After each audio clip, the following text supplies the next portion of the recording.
Welcome back to episode 118 of the Hockey Cards Gongshow podcast. My name is Josh. As always, I'm here with Troy. What's going on, Troy? Happy Sunday. Yeah, happy Sunday. It's beautiful outside. It's one of those rare, we're in our spell right now where there's 2 weeks of nice weather and then snow will happen. Yeah, I don't know what people in San Diego do, where it's just nice every day, where we get 10 good days a year, and it is pretty glorious, where it's chilly at night, so it's very comfortable sleeping, and a little cool in the morning, like if you're out for a walk, taking the dog for a walk, something like that. But then by midday, you're back in shorts and t-shirts. Honestly, if it could be like this every day, it would be amazing. Okay, we got a big show today. Lots of stuff to cover. Have a couple announcements, though, before we get started. The first is Hockey Cards 101 is coming back. It's been a while. Yeah. I meant to look, but I think it's been way longer than we had ever intended. Yeah. Has it been 6 months? Been a while. I know it's been multiple months. And it's not because we don't want to do it. It's just trying to find a way to squeeze these in. We just recorded a little bit ago an episode on a topic that I think needs some more awareness on, needs a little bit more explanation, and that's really hockey card breaking. Yeah. You were lucky enough to be joined by Breezy the Breaker, who has just killed it in the whole breaking scene, and he kind of guides us through what the basics of breaking is, how it works, do's and don'ts, and all that sort of good stuff. We're hoping to premiere that this upcoming Saturday, so stay tuned for that. But I'm really happy and excited because I do love our 101 series. It's just with the normal cadence of our show, it's really hard it's hard enough to do 2 episodes a week, but then to find a way to do another one has been a little bit of a challenge for us. Yeah. And then last announcement before we get started is just a reminder that the Hockey Cards Gongshow podcast is a Patreon podcast. That means that we rely on support from listeners or watchers like yourself to help us cover our show expenses, produce more and hopefully better hockey card content like the 101 series, and fund initiatives even in a small way to grow the hobby. Right now, you can join our Patreon support level tier out of $199. That means you'd be one of the first 199 supporters of our show. That starts at $5 a month. You get access to the Gongshow Discord where you can chat with us and the rest of our community. It's 150 or so strong. Plus, at this point, we're doing stuff like the 5K challenge, which the entry forms will go out this week, and kind of lots of other fun stuff to do there. It's really easy to support us. All you got to do is you can go to our website, hockeycardsgongshow.com, click on the Become a Patron link at the top of the page. If you want to go to the Patreon website directly, it's patreon.com, and you can search for Hockey Cards Gongshow. You can visit the link in the show description for whatever podcast app you're listening to us on right now, or if you're watching us on YouTube, there's a link in the description there. And then finally, in our TikTok and Instagram profiles, there's a link in our link tree there as well. We're lucky and blessed enough to have actually 3 new patrons, Troy, from our last show. Wow. Adam Primo joined out of 199, Koopy out of 199, and Roy Amon out of 199 as well. Thank you guys so much. We appreciate it literally from the bottom of our hearts, and just can't thank you enough. All right, man. You ready with the game plan? We begin today's show with the greatest NHL player to wear number 18. Then we continue our 2023-24 NHL season preview series, and this time we are looking at veterans who can actually move the needle in the hobby this season. We then go to hobby news and new product releases. Next, it's off to mailbag, and we end the show with personal pickups. All right, Josh, we are on episode 118. So the greatest NHL player to wear number 18 per the Hockey Writer's greatest NHL player to wear each number article is Denis Savard. Here's why I'm excited about this, Troy. Yeah. It kind of amazes me to this point when 118 it's not like we're 1,000 episodes in. Yeah. I'm pretty positive we've never talked about Denis Savard to this point. I do not think so. If it was in passing really quick. And I'm kind of embarrassed because I loved Denis Savard growing up because he was with the Blackhawks and he always played the North Stars. Yeah. So we always saw Denny Savard. He played here against us a lot. And he was always awesome to watch. So the runners up at number 18 were Serge Savard, no relation. I looked it up. I was like, and so they wore the same number, had the same last name, but there's no relation. Dave Taylor and Ed Westfall. the runners up on number 18. I know Dave Taylor. I don't know who Ed Westfall was. Oh, you didn't know who? I don't either. I was just sorry I talked over you, but Dave Taylor is signing autographs at the Expo. Oh, is he? Boy, a lot of these guys we read off. You're like, yeah, and they're at the Expo. They're at the Expo. So, I got one more comment too. Yeah, go for it. I get it, no relation, but you got to admit, Serge Savard is a pretty cool name. Very literal. I think I want my name to be Serge Savard. Yeah, it's a great name. All right, Denny Savard, center from Pointe-Gatineau, Quebec, but he grew up in Montreal. Savard was the 3rd overall draft pick in the 1980 NHL entry draft by the Chicago Blackhawks. Being from Montreal, though, a lot of fans thought and hoped Montreal, who had the number 1 pick in the draft, would take Savard.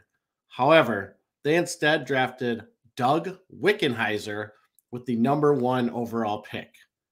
And now I see Doug Wickenheiser. I'm wondering if he's related to Haley Wickenheiser, who is a really good women's player in Canada. I got to believe there's some relation there, but probably not.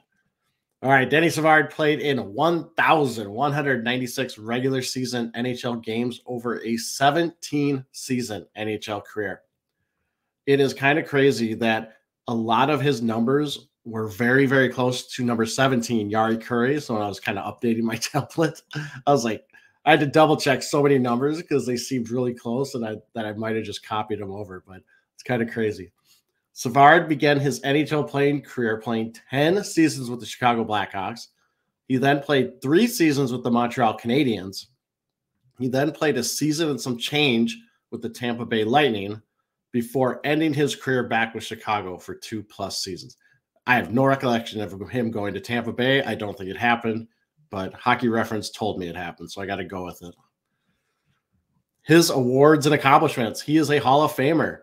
1-time Stanley Cup winner, 1-time NHL second All-Star team selection, 9-time NHL All-Star game selection, named one of the 100 greatest NHL players by NHL.com, ranked number 85 in the Athletics top NHL players in the post-expansion era. His number 18 is retired by the Chicago Blackhawks. All right, his career, his regular season NHL career, Savard had 473 goals, which ties him for 55th with Alexander Mogilny, 865 assists, which puts him 25th all-time, and 1,338 points, which puts him tied at 31st with Dave Anderchuk. Savard made the playoffs in 16 of his 17 NHL seasons, compiling 66 goals, which puts him at 23rd all-time with Joe Nieuwendyk, 109 assists, which ties him at number 20 with Denny Potvin, and he had 179 points, which puts him 18th all-time. He played in 169 NHL playoff games played. All right, Josh. Savard began his career with 10 straight seasons of 75 or more points. Wow. Of those 10 seasons, 5 of those seasons, he had 105 or more points. In addition, Savard had 7 seasons of 30 or more goals, and 3 of those seasons he had 40 or more goals. Never got to 50 or more, but crazy how many points he had in a row. I kind of forgot just how much he was kind of a point machine. And again, he had not a lot of individual accolades, so it's kind of sometimes he gets forgotten about how good he actually was. Best season of his NHL career from a point standpoint was his 1982-83 season, where Savard had 35 goals, 86 assists for 121 points in 78 games played. So definitely a point producer, great player. What I remember Savard, he was known for being very small, but he's listed at 5'10". I don't think that's that small, but I always remember him as being like this small little guy on the ice. But what's Bedard, 5'8", when he's listed? So Bedard will be a little smaller than Savard, but 5'10". If you read any bio on Savard, they always talk about his size and how small he was. Well, look how teeny tiny his head is. Like, if you're watching on YouTube, he's got the Jofa helmet on. Yeah. It looks like either he's got the smallest head ever or the helmet's like 9 sizes too big. Yeah, it's kind of an interesting picture. So Savard himself, though, could skate. He could see the ice, read what was happening all around him. He was a fantastic skill player. He had the skill and vision to be successful in the NHL, but what truly separated Dennis Savard and made him special was his ability to improvise. There is a ton of footage, or you read anything about him, watch him skate with the puck and just stuff happens and he can always react to it and improvise. And if you ever want to see the improvisation, I can't even talk, in action, just Google or go to YouTube, find the video of, it's one of Savard's most famous goals. It's from a game on February 24th, 1988 versus the Oilers. The goal is a shorthanded goal against the Oilers in which he weaved through the opposition for 10 seconds, put the puck through defenseman Kevin Lowe's legs, and scored on Grant Fuhr from the slot. The thing that you watch this, you just get an appreciation for Savard. You can see him just reacting to what is happening. It's not like he just skated straight to the net and went in a shot. No, there's stuff happening all over, and he's cycling, he's coming back, he goes in and makes moves and just reacts to everything. It's pretty crazy. And one of the interesting quotes is Steve Larmer said, Savard never did the same thing. He always did something different. It's like you expect him to do this thing, and he would just do the opposite. So very, very well known for his improvisation. And well, I think I got a fun fact about that. Okay. After retiring from playing, Savard became a coach with the Blackhawks. And then on November 27, 2006, Savard was named the interim head coach for the Blackhawks. However, his head coaching stint was short-lived as he was fired as head coach on October 16, 2008. Savard continues as an ambassador for the Blackhawks. Like we talked about, got to be a pretty sweet role just to be the ambassador, go do some business relations, go meet with the fans, get a nice paycheck. So that's what I found what he's currently doing. I want to. Can I be the ambassador of anything? You're the ambassador of the Hockey Cards Gongshow podcast. We don't pay that great. Yeah, we do. That's true. All right, so fun, interesting facts.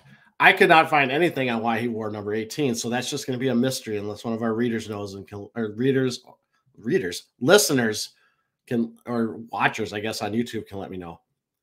Savard was nicknamed, here we go with my French, I think it's Savior Fair. Savoir Fair. Savoir Fair. Boy, I am terrible at French. By Blackhawks play-by-play announcer Pat Foley. In the 1960s cartoon Klondike Cat, what was it? Savoir Fair. Savoir Fair was a French-Canadian mouse. Interesting. I don't know if that they're saying he looks like a mouse or what, but kind of interesting. The term also means the capacity for appropriate action. I'm going to go with that. I like that better. He was a man of appropriate action. That's from the dictionary. Savard. Nickname. Yeah, it is a weird nickname. I mean, it's got like a lot of like French language is very beautiful, right? So it rolls off the tongue, but yeah, it's more interesting nicknames I've seen. Yeah. Savard is known for the spinorama move. So I was talking about his improvisation. I can't even say that word. I give up. But he's known for the spinorama, which you watch highlights. He does it all the time. I remember it as a kid. It was awesome. Basically a tactic where he's used to create distance between the puck carrier and the opponent. And he was absolutely one of the best at it. Did it a lot. It was fantastic to watch. Josh, in his first NHL game, Savard did not score a goal, but he did have 3 assists. So I think that was pretty good. I just thought this was interesting. Traded by the Chicago Blackhawks to the Montreal Canadiens for a second-round draft pick in 1991 and Chris Chelios. I didn't know that Chelios was traded for Savard. I thought that was interesting. Yeah, it's probably a win-win trade, right? Yeah.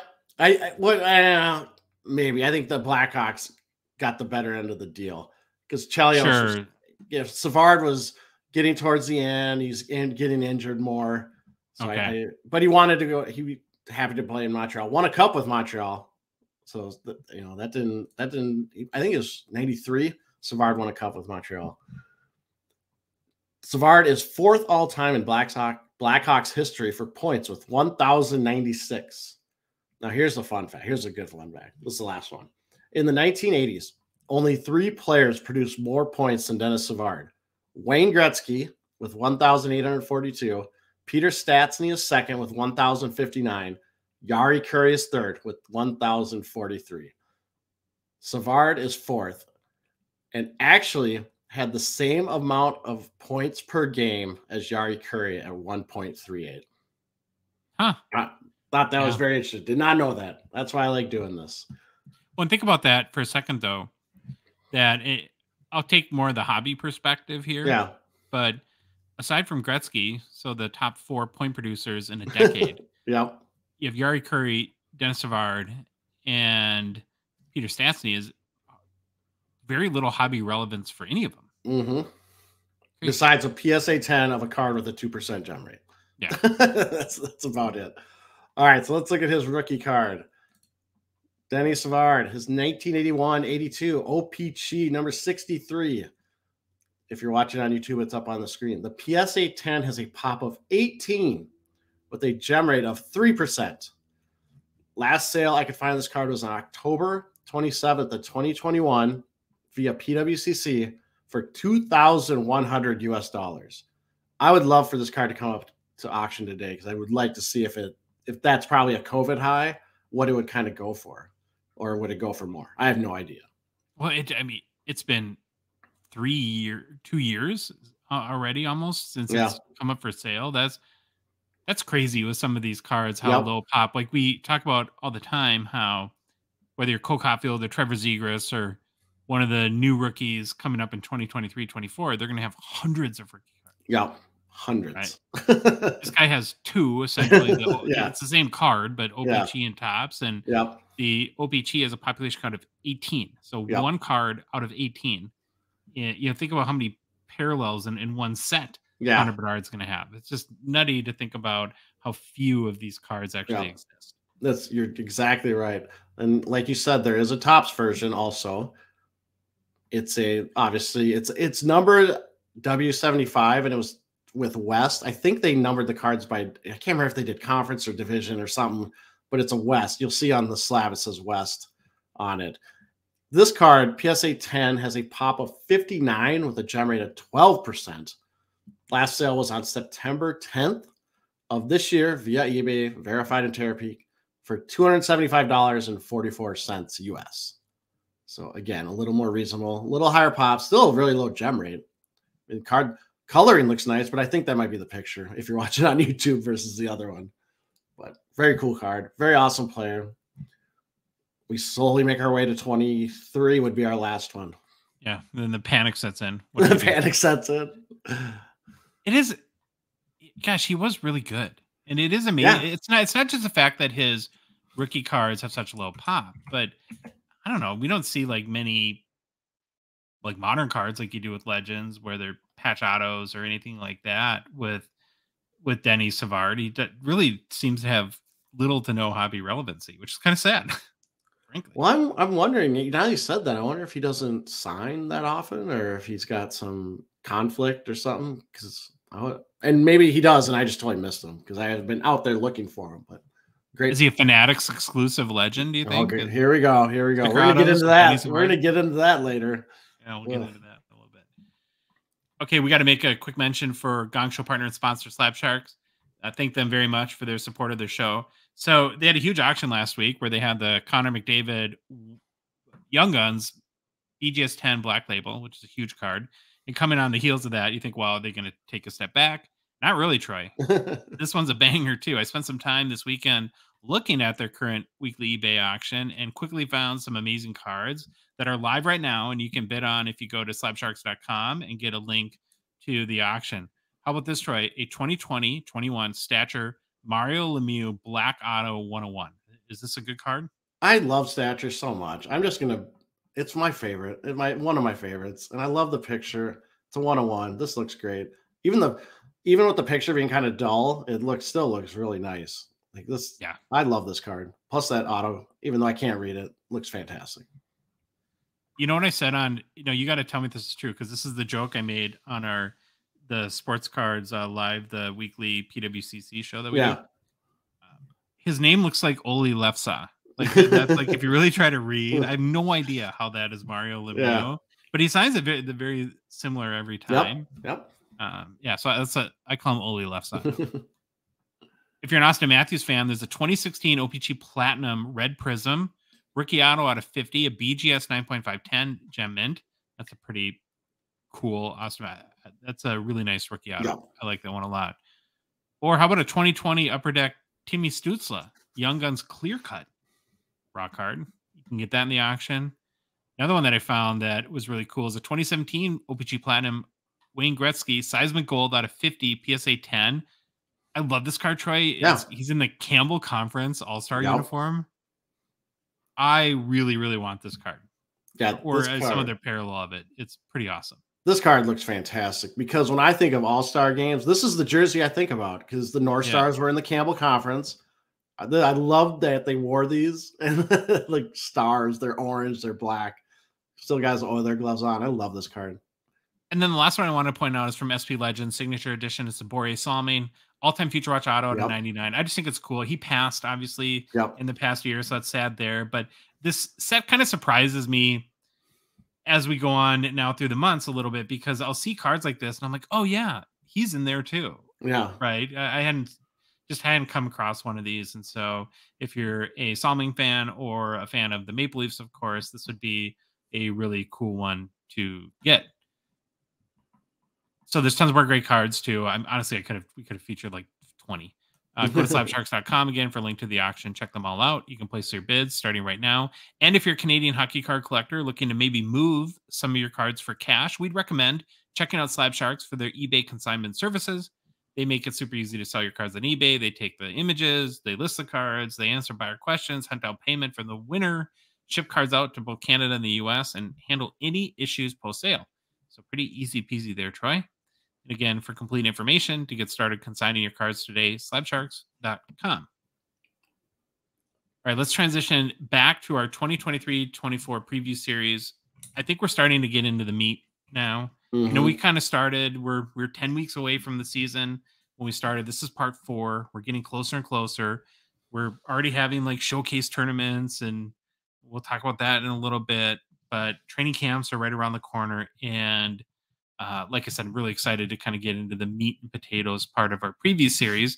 And today what we want to tackle are a number of veterans that we think have a really good chance to move the hobby needle in a positive direction this upcoming season. The only kind of, I guess, note or disclaimer that we have to give here is how are we distinguishing what a veteran is? And so for the purposes of our conversation and this preview, we're going to consider vets as players that are 25 years old or older.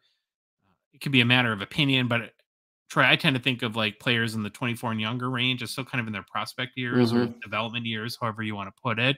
And now it's like, okay, you're a mature hockey player at 25, sort of on the precipice of your prime at that point, and put you into the kind of the veteran tier going forward. Do you agree with that?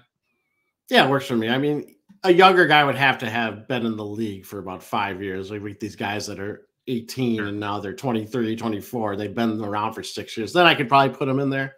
But yeah, your definition dead on. Okay, so we have 6 players, and there, of course, are more, but these are just 6 that we think are kind of interesting cases and are excited to talk about. And we're going to start with Austin Matthews. He's looking into my soul, and I don't like it. Yeah, if you're on YouTube. Our new sport on the show is finding the amazing pictures we can to feature when we feature players. Okay, let's talk about Matthews. It's hard to say, Troy, that a player that had 40 goals last season had a quote-unquote down year. But it was a little bit of a step back for Matthews, who did finish with those 40 goals, 45 assists for 85 points in 2022-23. Because the year prior, Troy, he had 60 goals, 46 assists for 106 points. What's that, 20% decrease in production? Now, was he injured a little bit last year? I think so. That's sort of the prevailing thought. But he, who knows? He might have just had a little bit of a down year too. It was his lowest goals production since 2018 when he had 37, which was his 3rd year in the league. Okay, so why can Austin Matthews move the needle this upcoming season? The first thing I'd point to is the moves that the Maple Leafs have made this offseason are a signal to me, Troy, that they're going all in for a deep playoff run and to win the cup.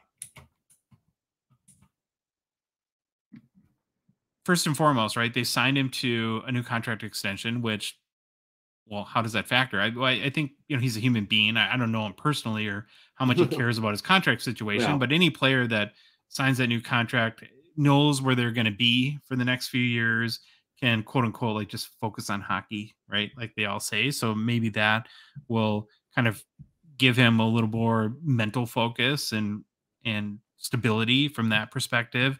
Then they've signed a whole bunch of real impactful free agents. So you have Tyler Bertuzzi coming on, Max Domi, our guy Ryan Reeves. You have John Klingberg. He was with the Wild at the end of last year too, right? I believe so. Yeah. Yeah.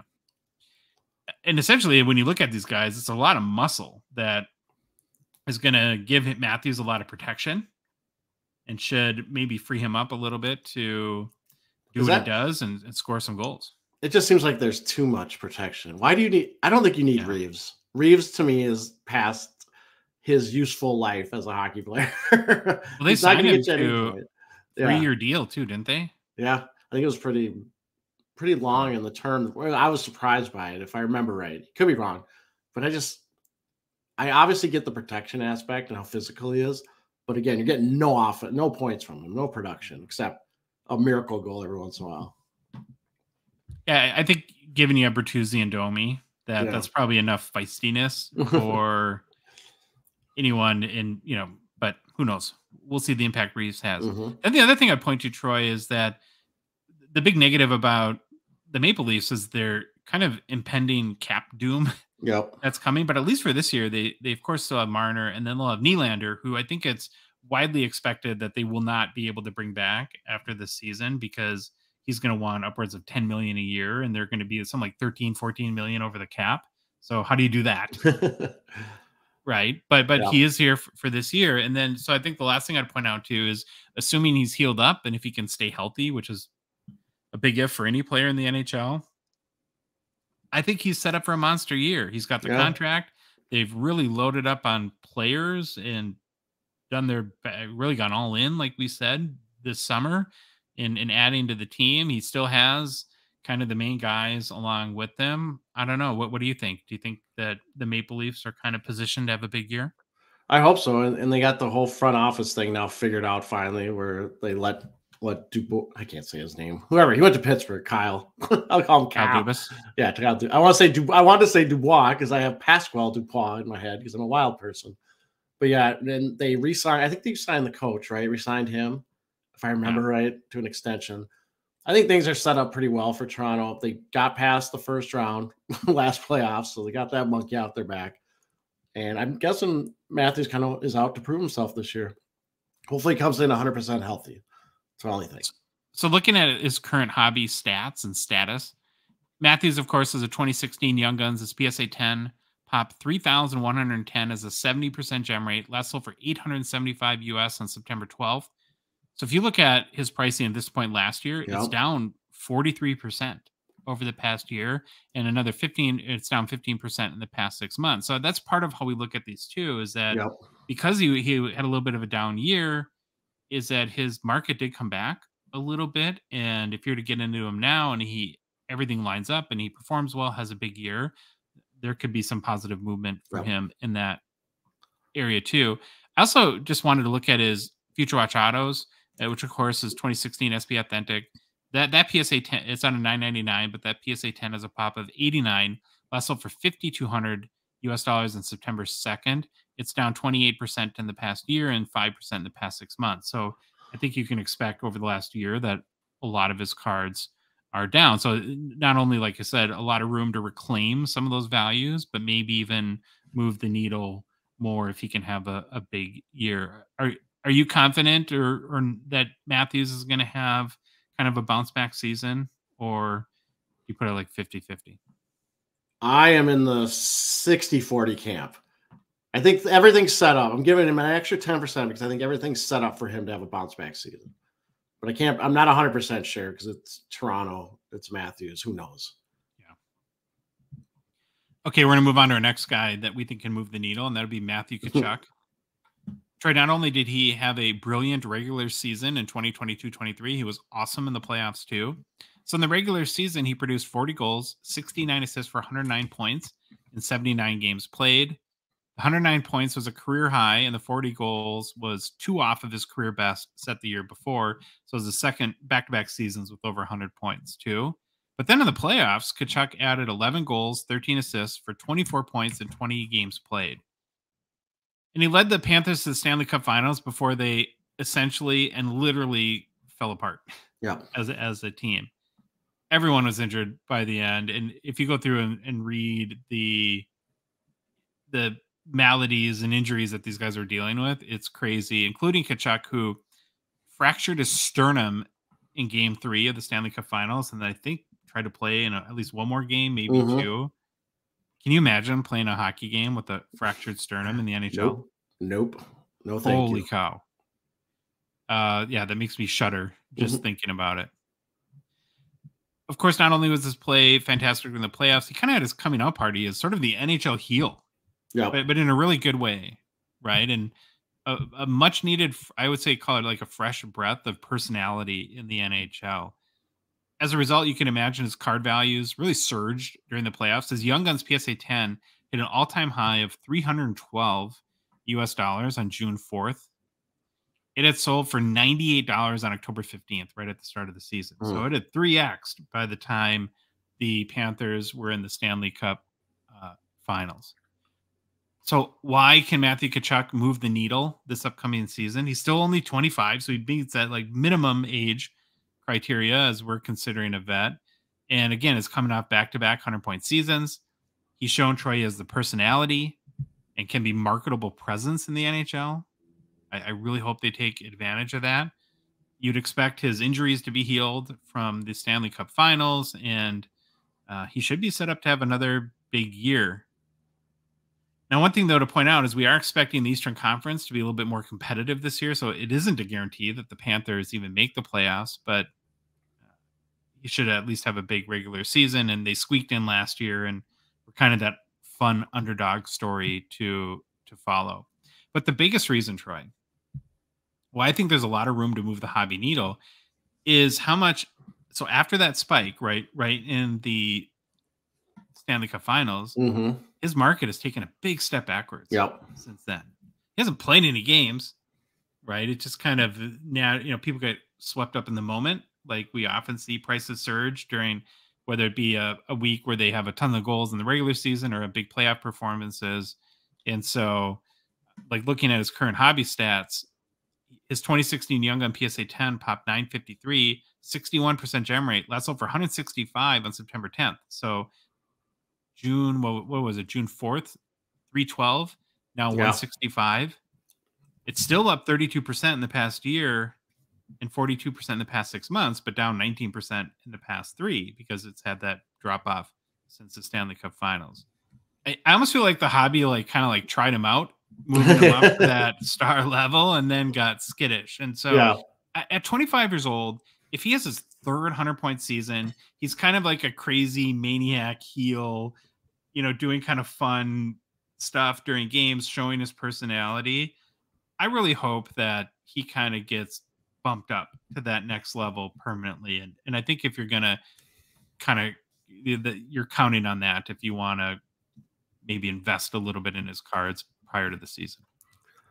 Yeah, when you look at I'm not the biggest investor all the time, but at 165, I'm kind of interested, especially with that pop is somewhat low. Gem rate's a little high, but again, like you talk about with his marketing stuff, I always look at him as an anti-hero, right? He's the guy you root for, but he's the bad guy. Like the heel, I always think of Marchand. I think Tkachuk is that anti-hero. If he can get marketed like that, that'd be set up for a run, I think. Plus, if he can get a third season 100 points in a row, let's go. I want to make a point or two about kind of the cards. We quote the Young Guns a lot, and we do that for a couple reasons. Number one, because it's the most important hockey card there is. It's the most important rookie card. But primarily, we do it to just as kind of a way to give you guys a sense of where the market is going and use and extrapolate that onto the other cards. Why I think that's pertinent with Tkachuk is it's not just his Young Guns, Troy. Like if you go and look at, I'll point to like his OPG Platinum Marquee Rookie, all like the numbered parallels, you would be really surprised how cheap they are. like some really awesome looking cards that are numbered out of 100 or less for PSA 10, like maybe $150, maybe less than that. And so as much as even as young guns might be intriguing, whether it's like premier RPAs or those kind of cards, like I said, I think that given how he's performed and his personality, that people would be surprised how inexpensive his cards currently are. And hopefully that is an indication that there's room to grow.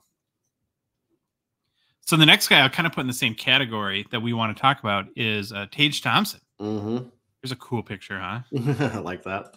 Yeah, it's pretty, like, what is a one-timer kind of down on one knee sort of deal if you're watching on YouTube. So he was one of the breakout stars for last season. He set career highs in goals, assists, and points with 47 goals, 47 assists for 94 points. Troy, in his first 4 seasons in the NHL, his combined total, so adding up all his goals and assists in his first 4 years, 18 goals, 17 assists, 35 points, and 145 games played.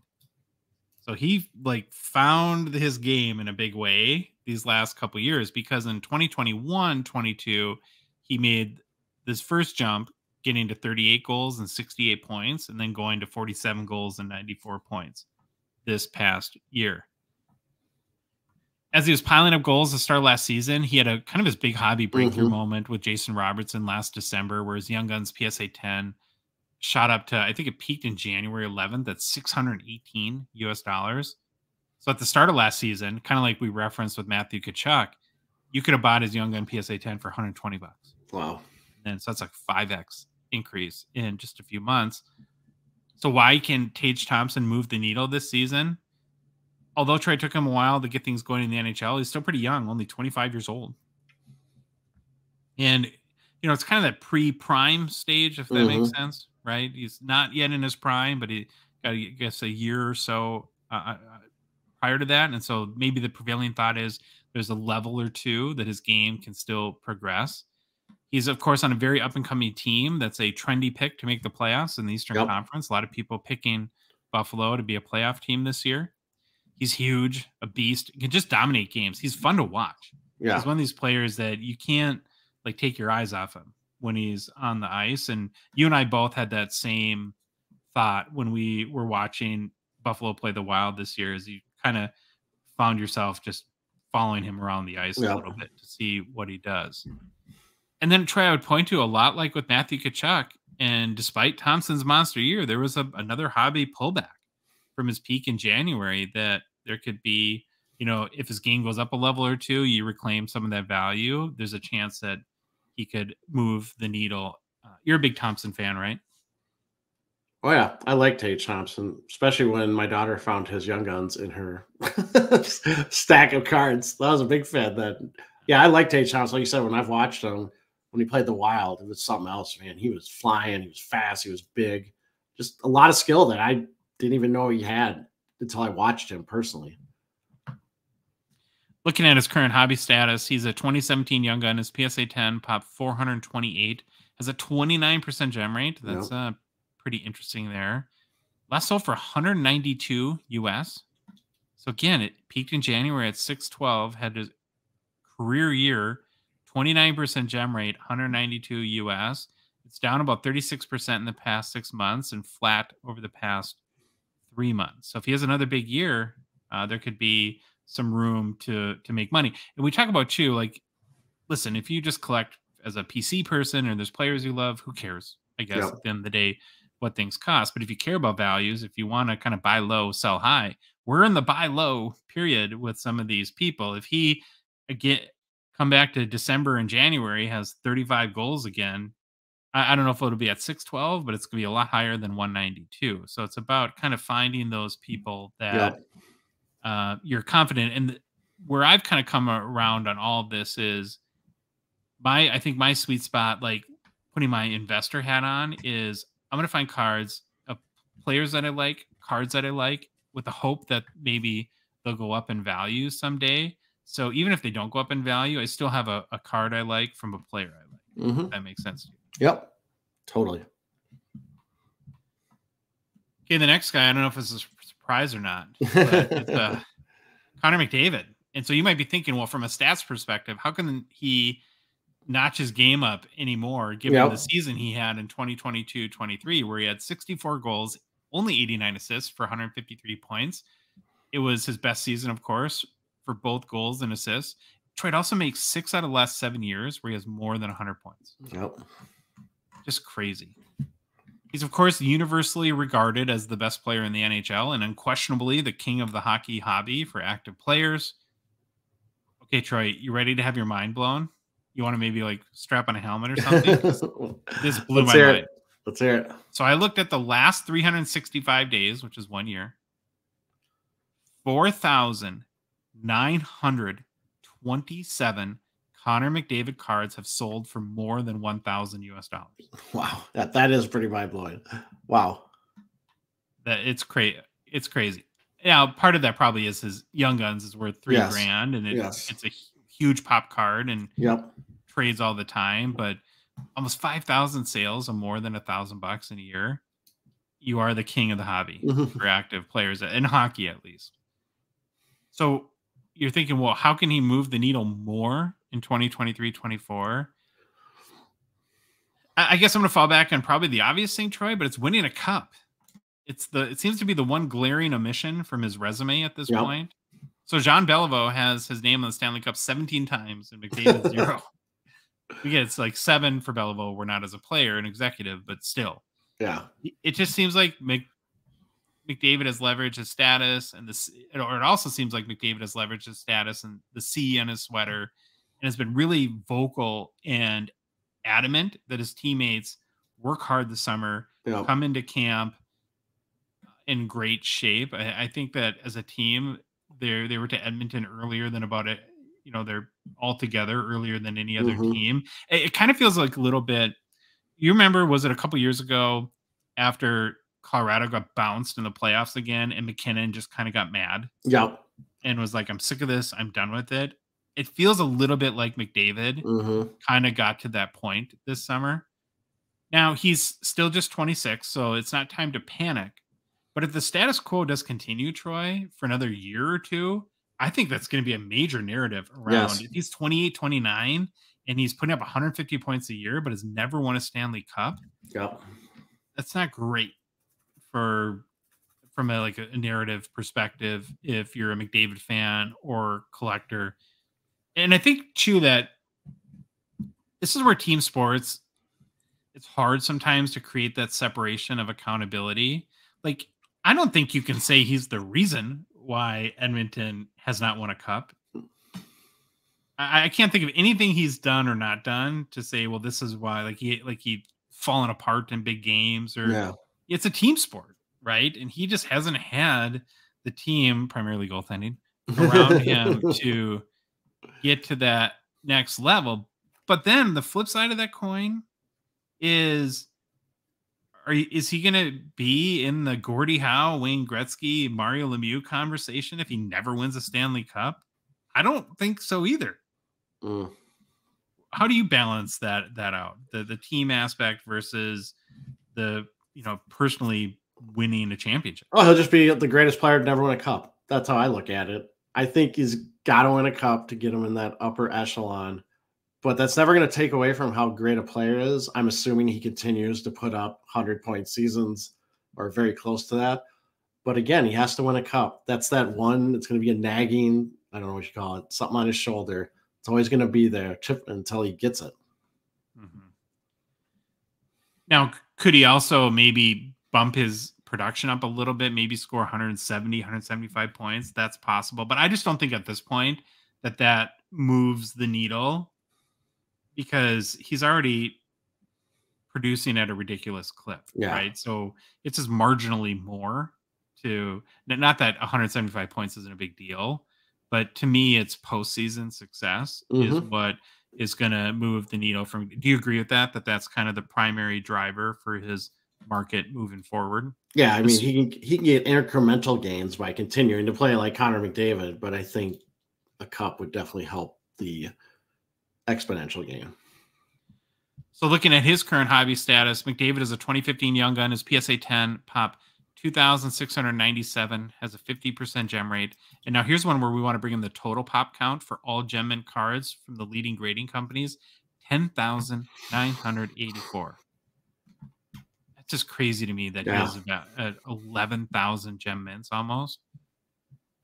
So the PSA 10 last sold for $33,125 on September 14th. That is up 20% in the past year, but down 9% or so in the past 6 months.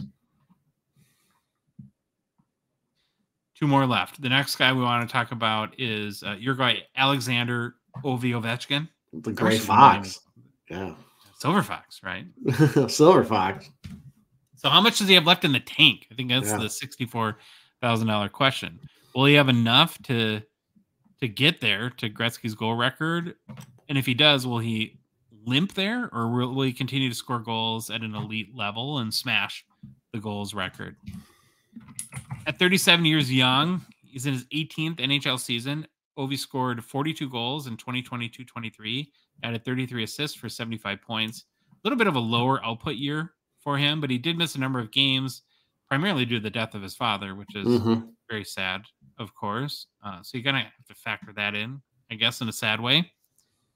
It brought him to 822 regular season goals for his career, putting him 72 goals away from the record or tying the record, and 73 from being the sole top goal scorer in NHL history. So he's pretty close. So why can he move the needle this upcoming season? Well, the closer Troy gets to the record, especially if he can score 35, 40 goals this year, this whole thing is going to crank up to another level. And I'm going to assume too that the Caps are going to go all in to make sure he gets the record. Yeah. That's a franchise defining thing. Yep. They want it to happen. They want it to happen in a Capitals uniform. And so they're going to set him up for success at every corner that they can. Right. Even you could see him like cherry picking, setting up the power play, feeding him pucks, that whole sort of thing, I would assume will happen. The tough question, though, around like how much room is there to move the needle is trying to figure out how much of the goals record is already kind of baked into his values. Yeah. The assumption that he's gonna get there. I would have assumed some of his, or to some extent, that is the case. Do you agree with that? I think some of it's built in, but I do think just the natural excitement, if he does get it, it goes up a little bit. Not a lot. I mean, it's not, I don't think it goes up 35%, 40%, because I think a lot of it's baked in, but I think it does have a little jump, anywhere from like 5 to 10, maybe. Then the other thing would be a playoff run. It doesn't feel like very realistic at this point for the Capitals to make the playoffs.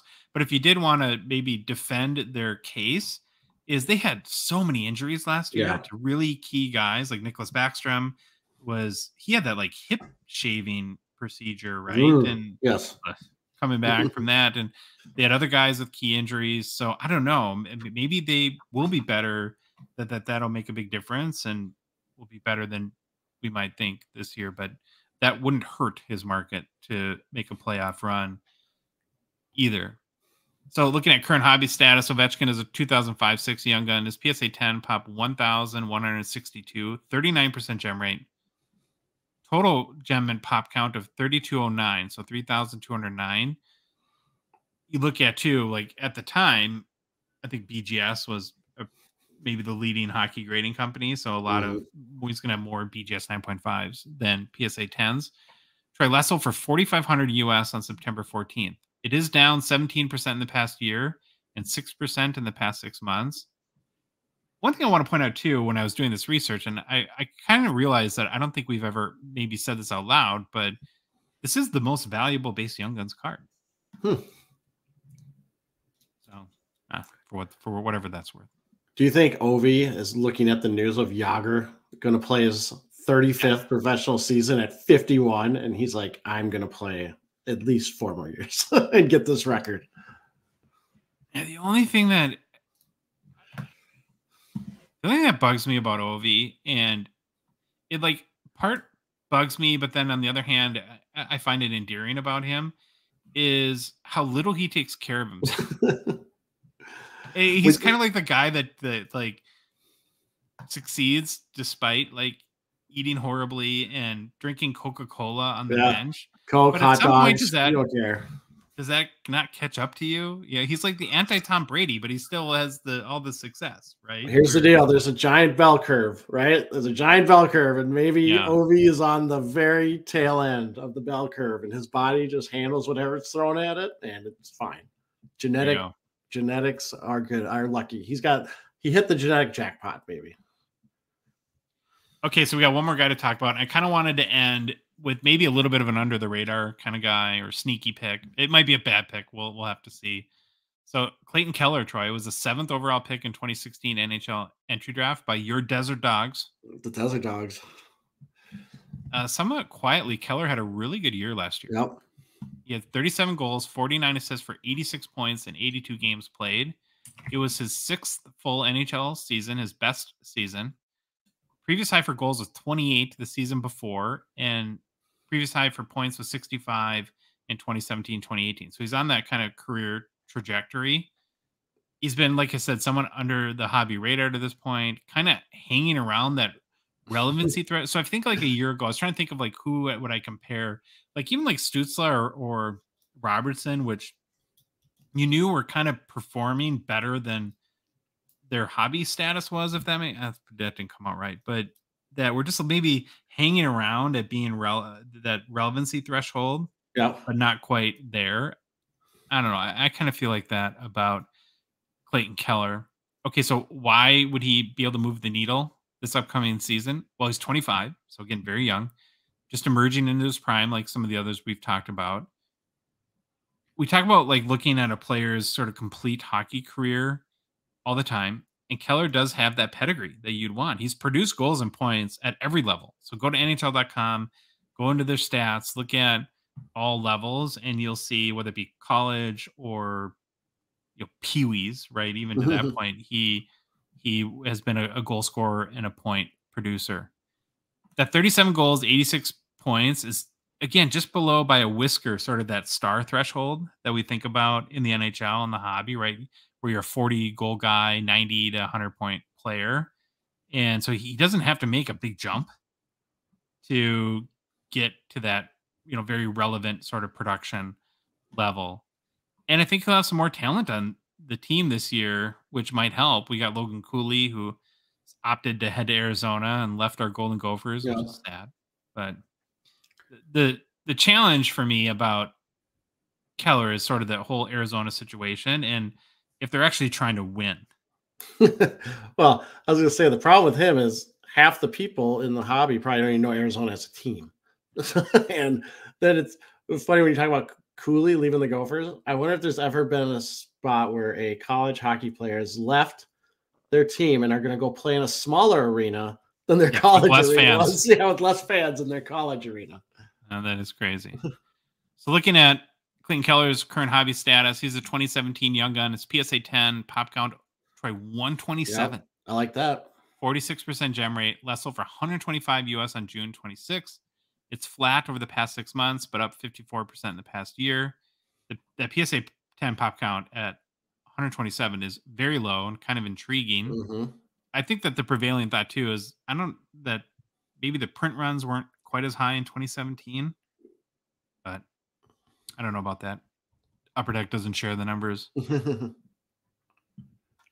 I also think too, like if he's a guy that's interesting to you, that this is not necessarily like a short-term flip kind of situation. Like he's a guy that I might put in that you might have to hold on to him for a year or two. And if he blossoms into that 40 plus goal scorer, 90 to 100 point guy, that then you can have that maybe return you're looking for on there. I don't know. Does the whole Arizona thing scare you away from Keller, or are you intrigued by him, Troy? I'm intrigued. I actually am intrigued by Keller, but I can't stand the Arizona situation and just what is going on. Like you said, do they really want to win, or what?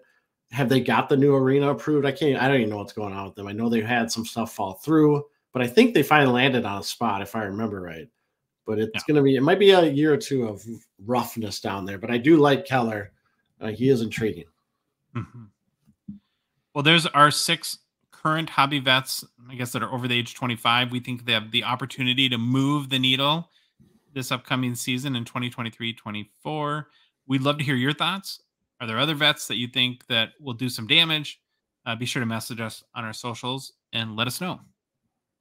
Hobby news. Hobby news.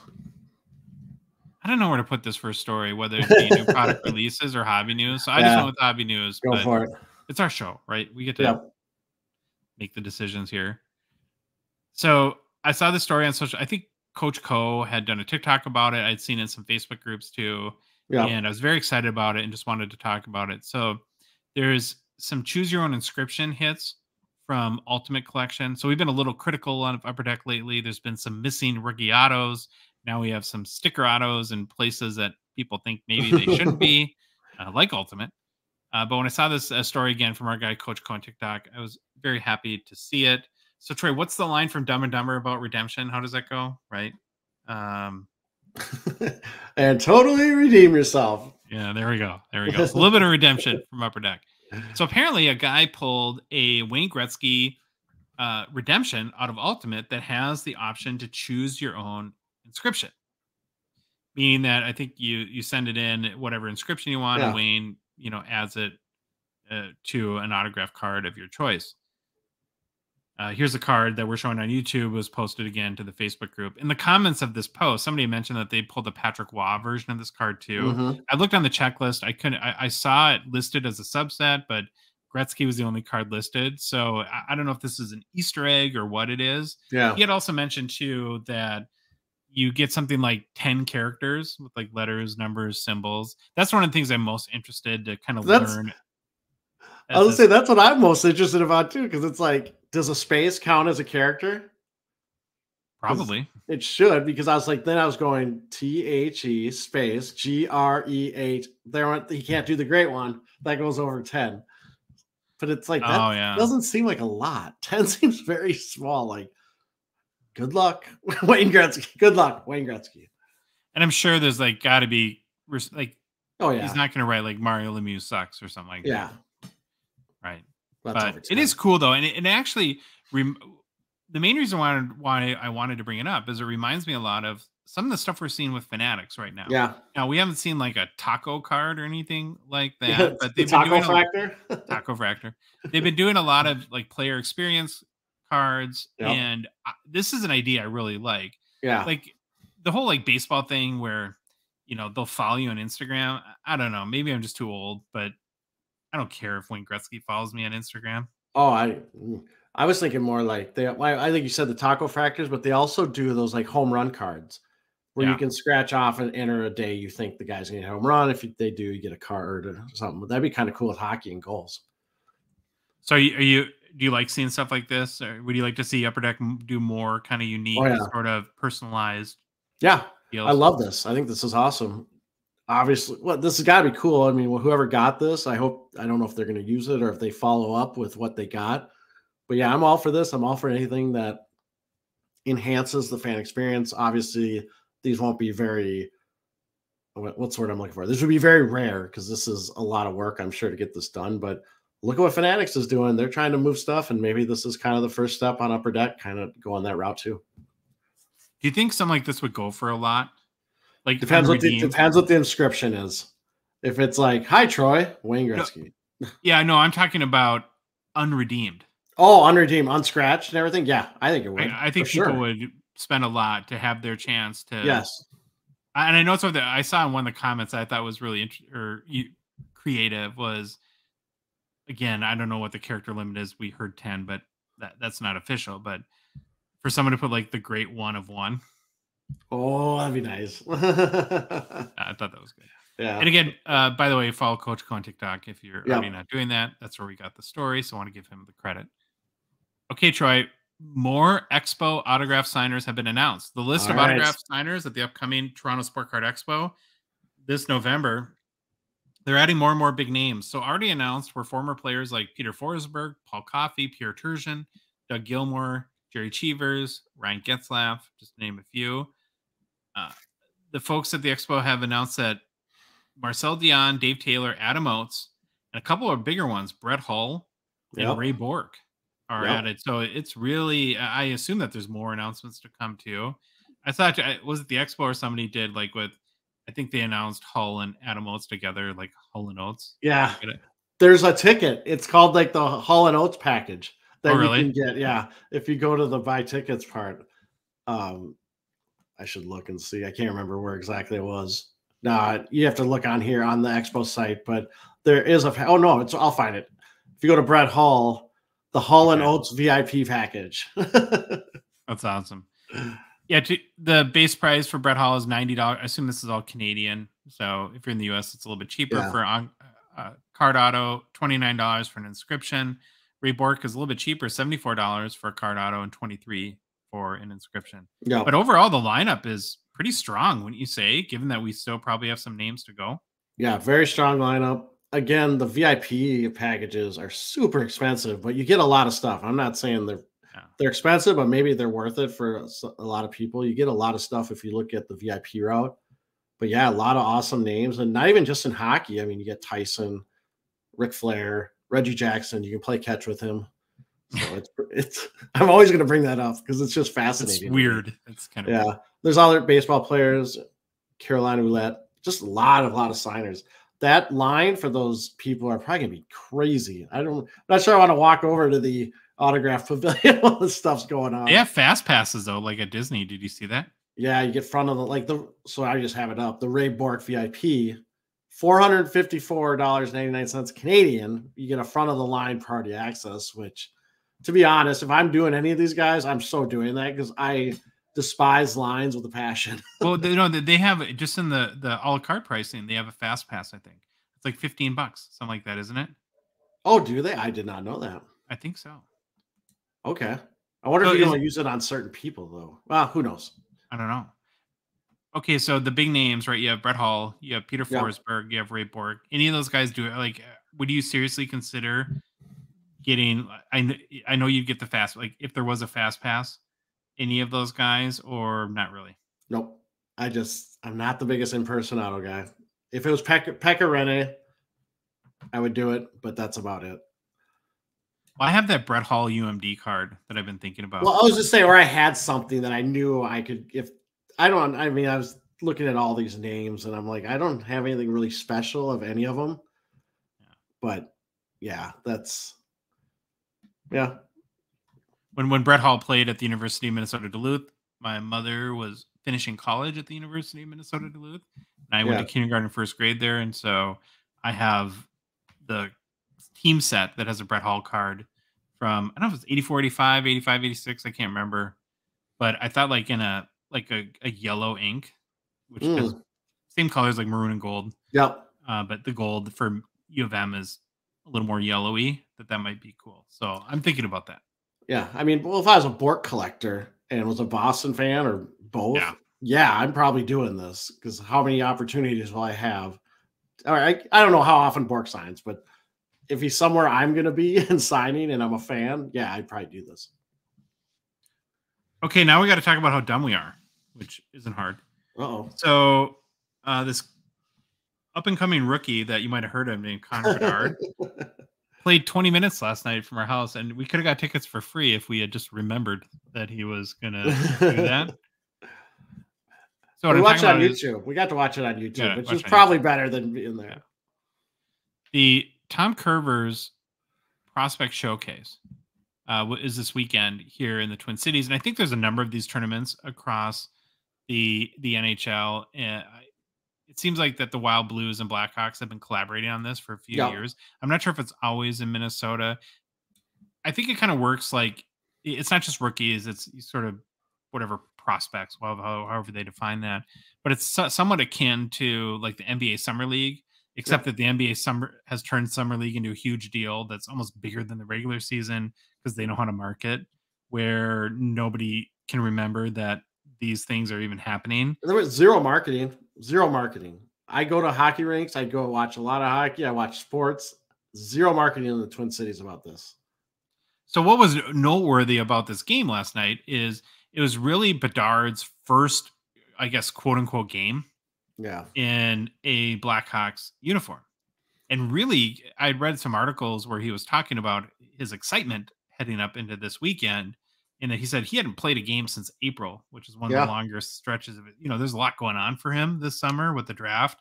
and everything like that. So I know he was really excited to get back on the ice, and it gave people, I guess, a first chance to see him in somewhat of an NHL capacity. Again, how much stock do you put into one of these prospect showcase tournaments? But he did not disappoint. And Nope. I mean, like, there's the logical side of your brain that says, okay, it's a prospect showcase. A lot of these kids won't be in the NHL. Maybe if not ever, it will be a number of years from now.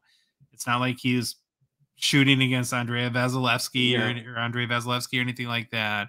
But it's pretty hard to watch that game and not be giddy over the prospects Yeah. of Connor, because the kid flat out dominated. Yeah.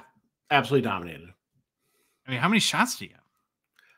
Tons of shots. His goals, you'll probably get into this, but I was just going to say, if you go find the video, because you see everything he does well. The first goal, he has this pull shot. It's on a power play, I think. It's crazy. The second goal, he shows kind of the improvisation. He's in the corner, or not in the corner. He comes out to like a fast circle, circles back around, comes in at a crazy angle, and just fires a shot that I don't even know how it went in. He just picks a corner. Third one is actually the one I'm most excited about, just from what you can see he can do. He's literally almost off balance, and it looks like he shouldn't even be able to get a shot off. And of course, he does it, and it goes in the net. And the goalie, like we've talked about this kid can shoot the puck when you're not expecting it. Watch the goalie. The goalie doesn't even go down. He just kind of looks and, oh, the puck's in the net. It's like he wasn't even expecting a shot. He is a talent, and I can't wait for the season to start. The thing that stood out to me too, beyond just the goals, was they had a number of power play opportunities. And so on one hand, like, you're thinking, okay, this is a prospect showcase. You got all these kids, and most of them are not, of course, borderline NHL. Like, they've got a lot to prove, right? Every player on the ice is just trying to set this kid up. It's like in their mind, they just know, oh crap, Yep. Connor Bedard's out here. I got to get him the puck so he can score. It's like the where you would think that, man, this would be kind of like a youth tryout where everyone's like selfish to the nth degree. It's like he already has that it factor where the players are deferring to him and totally kind of setting him up and trying to make him successful. Yep. But yeah, you could tell even in the first period, he probably had like 5 shots in the first period where he looked great. So it's not going to do anything to quell the Bedard mania. And is it the biggest deal in the world? No. But I think, though, too, Troy, that in these situations, part of you is looking for, well, what if he goes out there and stinks? What does that mean? Yeah. Right. So, yeah, it's probably expected that he would dominate, but doing what is expected is as big of a deal as kind of falling flat on your face, too, to some degree. And we're going to go into new product releases and kind of circle back to Ultimate Collection a little bit. Yep. So we talked about this last episode where we had recorded the day it came out. We knew at that point that the Cole Caulfield autos were sticker autos. We had heard rumblings that other rookies were going to have sticker autos as well. And sure enough, you have Trevor Zegras, Mo Seider, and a couple of others are stickers. And so when you're asking yourself, well, is this a big deal? Is it not a big deal? I kind of spent some time trying to think through that.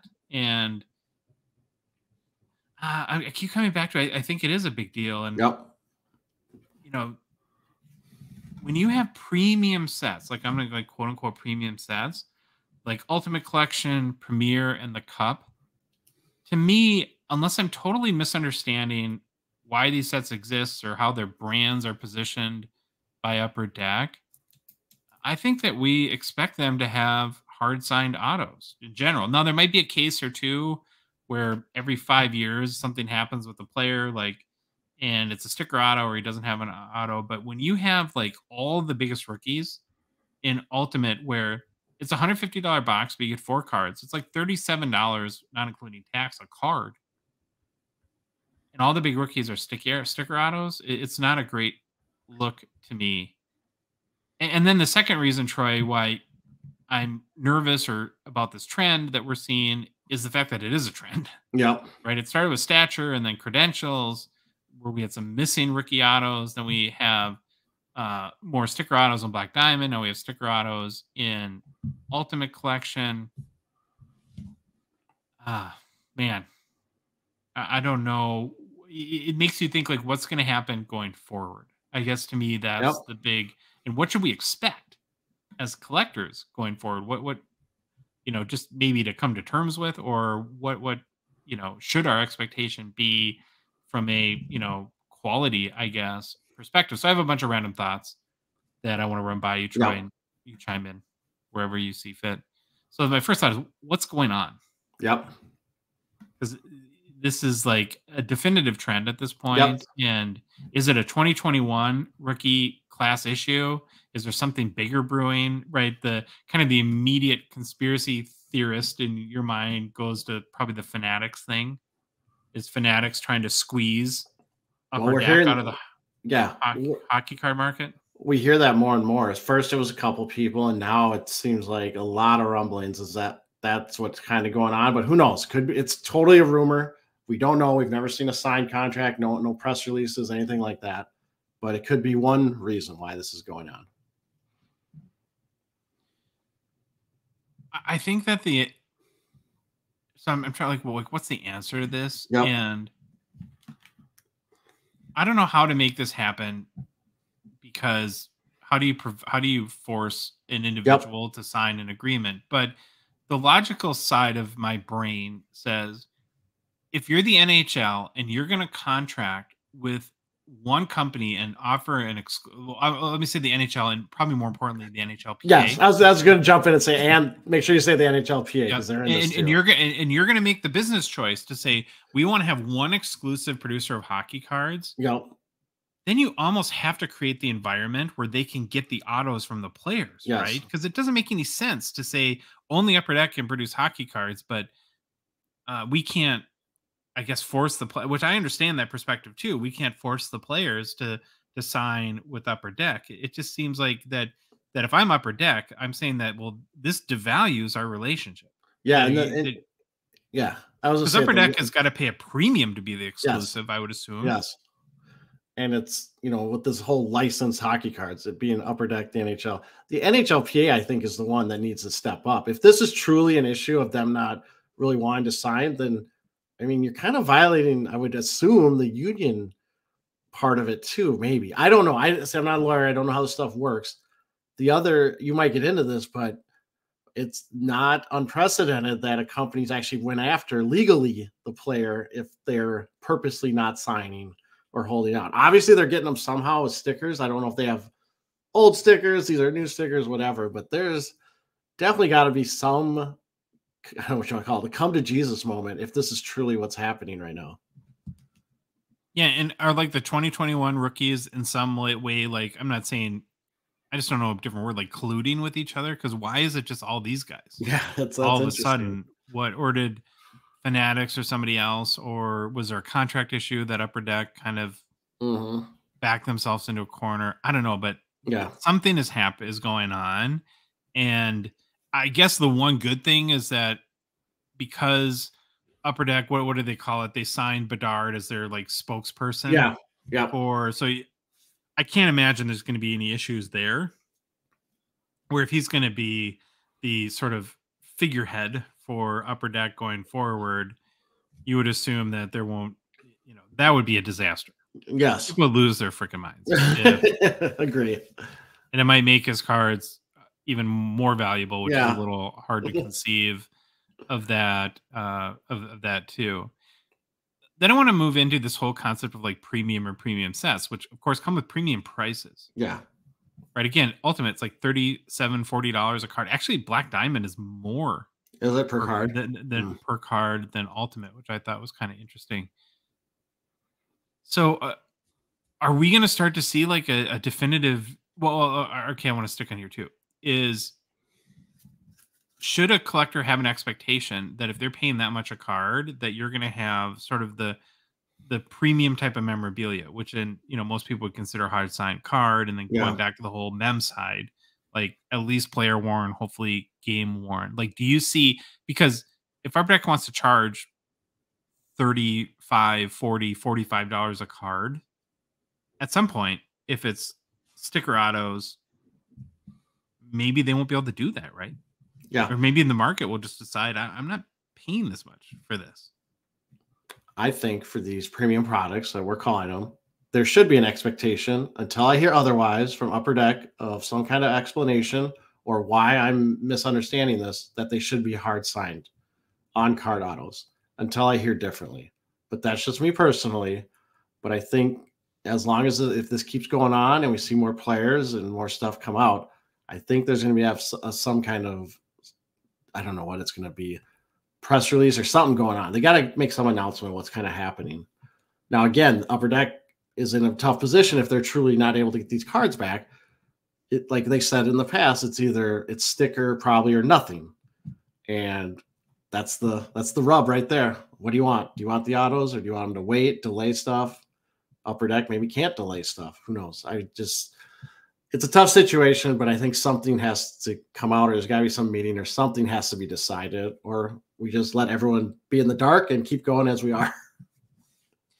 You're right about trade-offs, and the whole trade-off thing is another reason why I think that something is brewing here. Yeah, that is not just the normal, because one of the trade-offs could be a redemption. Yeah. Now, in an ultimate, if I pull a 101 shield for Cole Caulfield, would you rather get it now with a sticker auto or get a redemption and get it signed later? I would say the redemption, get it signed later. Me too. I have pretty good faith in Upper Deck getting redemptions, but if it was Panini, no way. You never see in that card. That's going to be never see it, but I would go the redemption route. Nobody loves redemptions, but I think to me that seems like the obvious choice. And especially if you go back, aside from Ultimate, and you look at Stature, where there's just no Caulfield autos at all.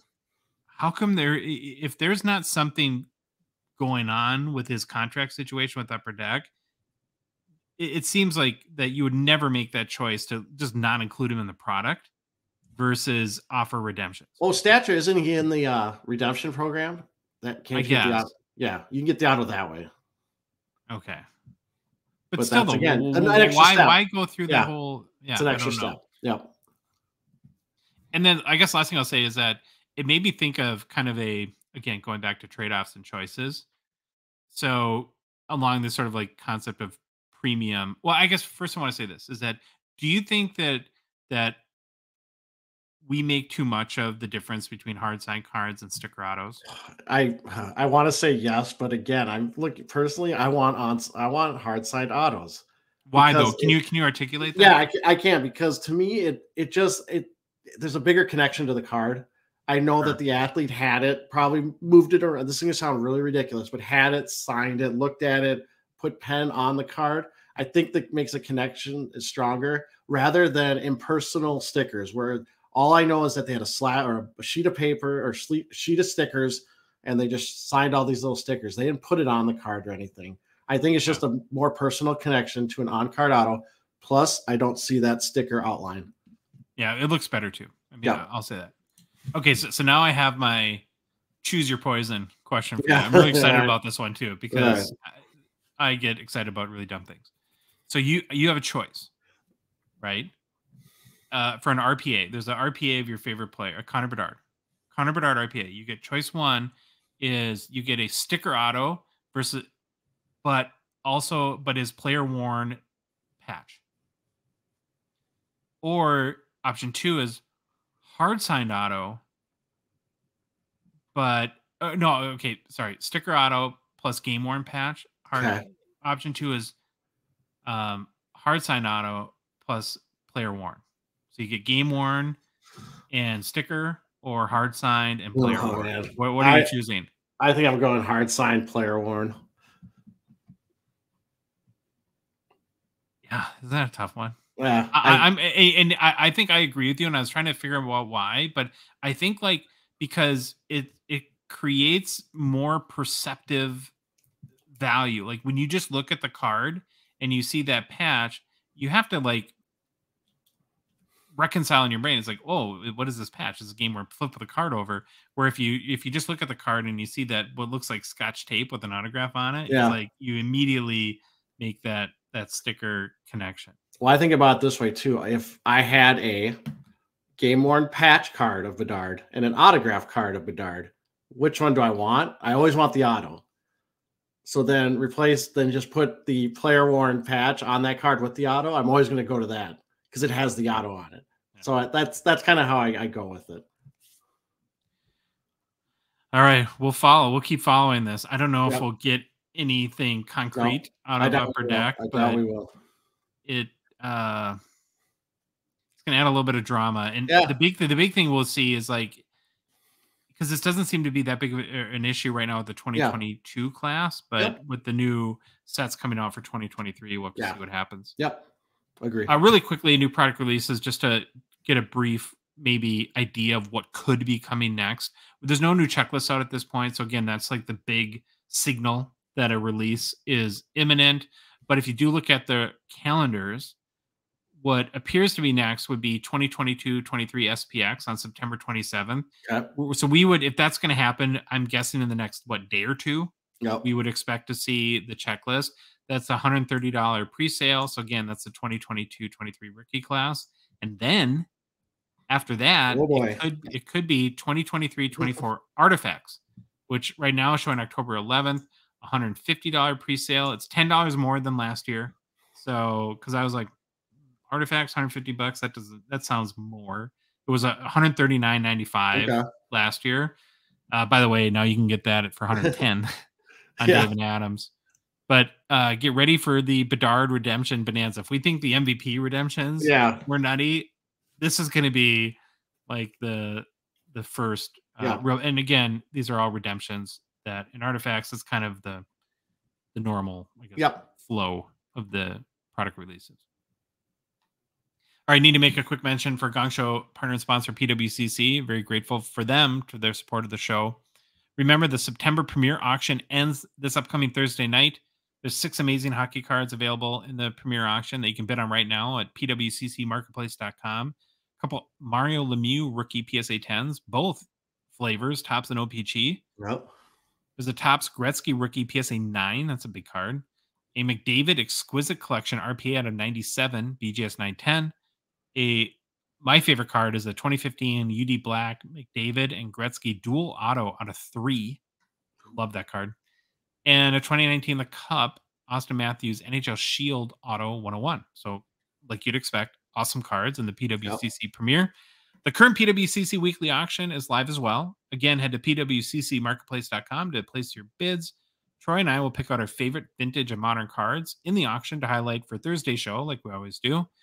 And then also be sure to catch Jeremy Lee and I on Sunday nights on Jeremy's YouTube channel, Sports Cards Live, as we cover the key hockey cards closing in the PWCC weekly auction. Show starts at 8:30 Central Time. Mailbag. Another big mailbag. Not quite as enormous as last one, but they're getting way bigger than they used to. So, all right, Troy, take a breath. Take a sip of your drink. Oh my God. Drink's gone. We're going to dig right into it. First question from Instagram, eBoris91. This is my nightmare question. So this is one for you, Troy. How do I know what size sleeves and top loaders to buy for a card? For example, I just bought Ultimate Collection and they're all different sizes, which is very true because some of these sets are kind of a nightmare in that regard. And so, okay, Troy. My thought was, what do you mean? You don't have a small hobby shop in your house with every different type of top loader size? I mean, that's really the only way you could do this is you have to have top loaders of every size. Now, and penny sleeves, the big ones, the smaller ones. But if you don't know like what size the card is, like I didn't know if that was getting in this question. I think that's part of what he's asking. Yeah, if you get a card and you don't know what it is, if you just Google B as in boy, C as in like Carter, W as in West card template. So BCW card template. And I'll show it up on YouTube for people who's watching. You'll find this image, and I have it printed out. It's next to my desk. It has the thickness. You just lay the card on top of it, and you can see what point it is. Or you lay it on its side, basically, standing upright. And it will tell you what size the card is. Love this thing. It helped me immensely when I started out to know which size top loaders to get. It's really easy to use. So that's one thing I would definitely use. And if you're not knowing, it stinks. There's so many different like thicknesses and stuff, but you just Like I have basically a small hobby shop of supplies in my closet here. No, that's a great resource. And yeah, we'll maybe post that to our show description too for people to access it. Yeah. Okay, next question. Instagram, Bob Lalonde. Why do box breakers open packs and slide them against other cards? Don't they potentially scratch the crap out of them? I think I understand the intended. Well, I think so I went a different route than you did. Okay, so good. So maybe we'll cover all the bases here. Yeah. So I don't know, Bob, if you're talking about like when a breaker uses a decoy and opens a pack and puts the decoy on top and then does the card reveal one at a time. And then they do that to hold suspense so that because people would automatically be looking at what is the next card. I guess that could create some surface damage. I don't know if the breaker's like really rough. I don't know, but you had another angle, Troy, that may be more relevant to the question. Yeah, I thought he was talking about, okay, I opened the pack and I'm going to say it's whatever. Let's say it's a flagship. It's got whatever. We'll have 12, whatever. And they just show them on camera and they're sliding them across each other. Yeah. I thought maybe that was what he was talking about. And it's a good question.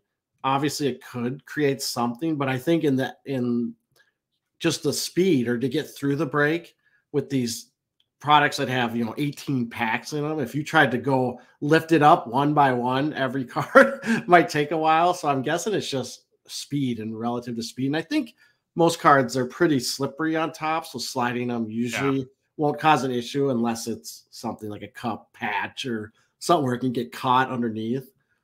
But that with those really premium sets that are one pack, then they always usually lift them and might use the decoy. But again, that's what I think he was going with. But it's a good question. I just haven't heard it being a real problem. So yeah. Okay, next question from Instagram, JB Hockey Cards. Should I still buy raw Young Guns to grade even if the players hit their quote-unquote ceiling?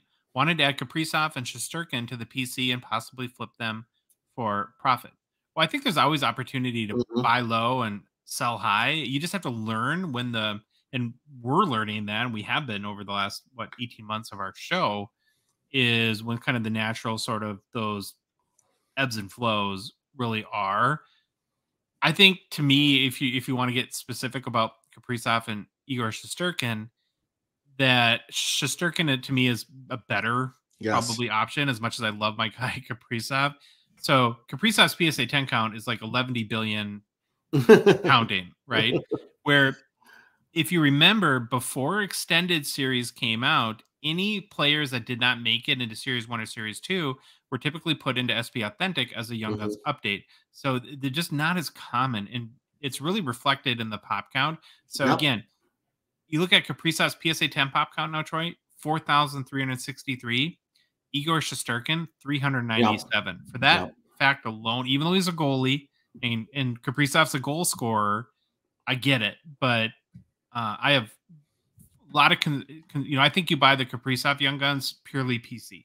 Get it at a good price, get it low, enjoy the card.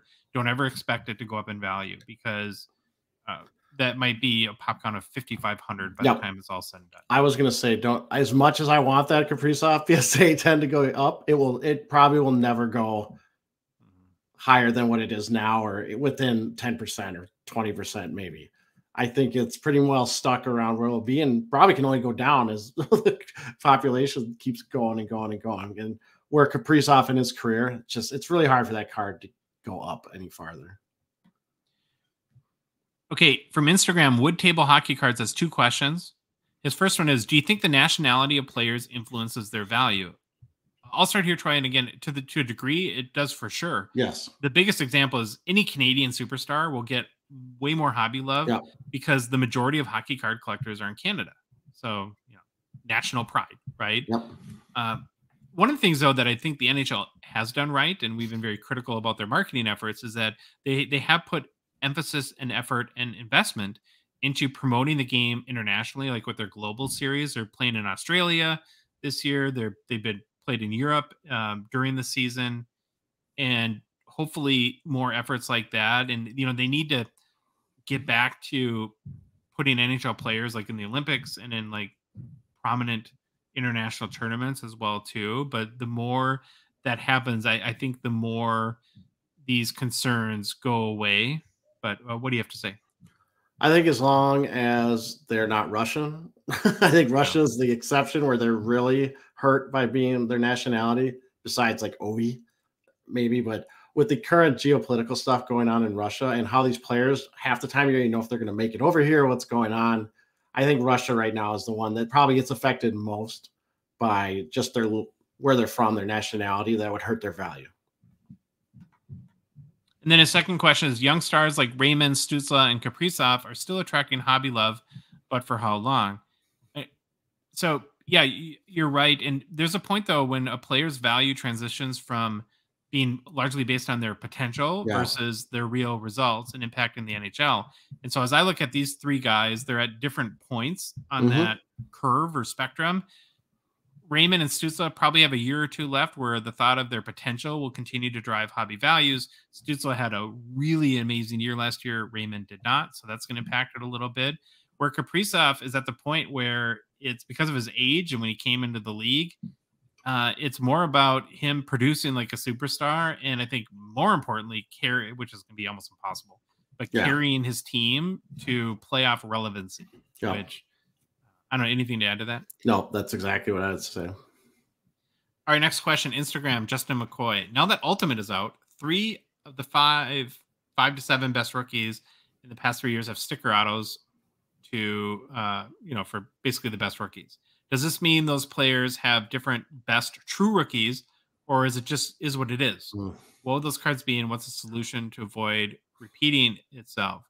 Yeah, I think a certain segment of collectors are going to devalue these Ultimate rookies and maybe go to ones like a Future Watch Auto patch or something like that they see as an equivalency where the rookie is hard signed.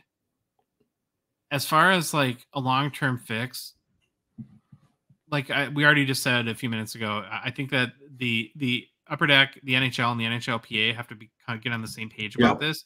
And then the other thing I would do, and I know that there's probably a whole lot of logistics and workflow around this, and there's the release calendar and when these sets come out. But the first autographs I would get would be Cup, Premier, and Ultimate Collection, and then Future Watch Autos.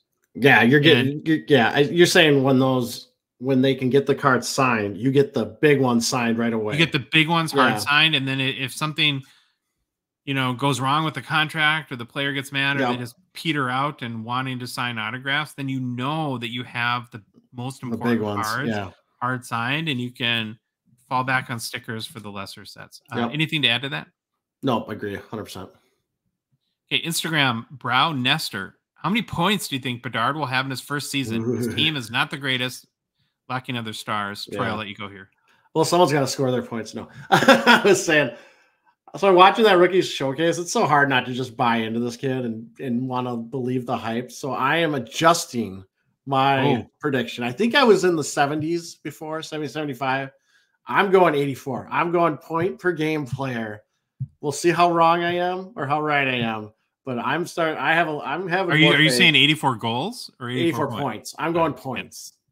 84. I'm still around 75, but all right. That's probably low. But then there's another part of me that thinks I should get my head examined. I know. What do you have, like Matty Beniers, who had like 48 points last year, and it's like we're ho hum for Bedard to get 75. I want him to score 5 goals in his first game and watch everyone's head just blow up.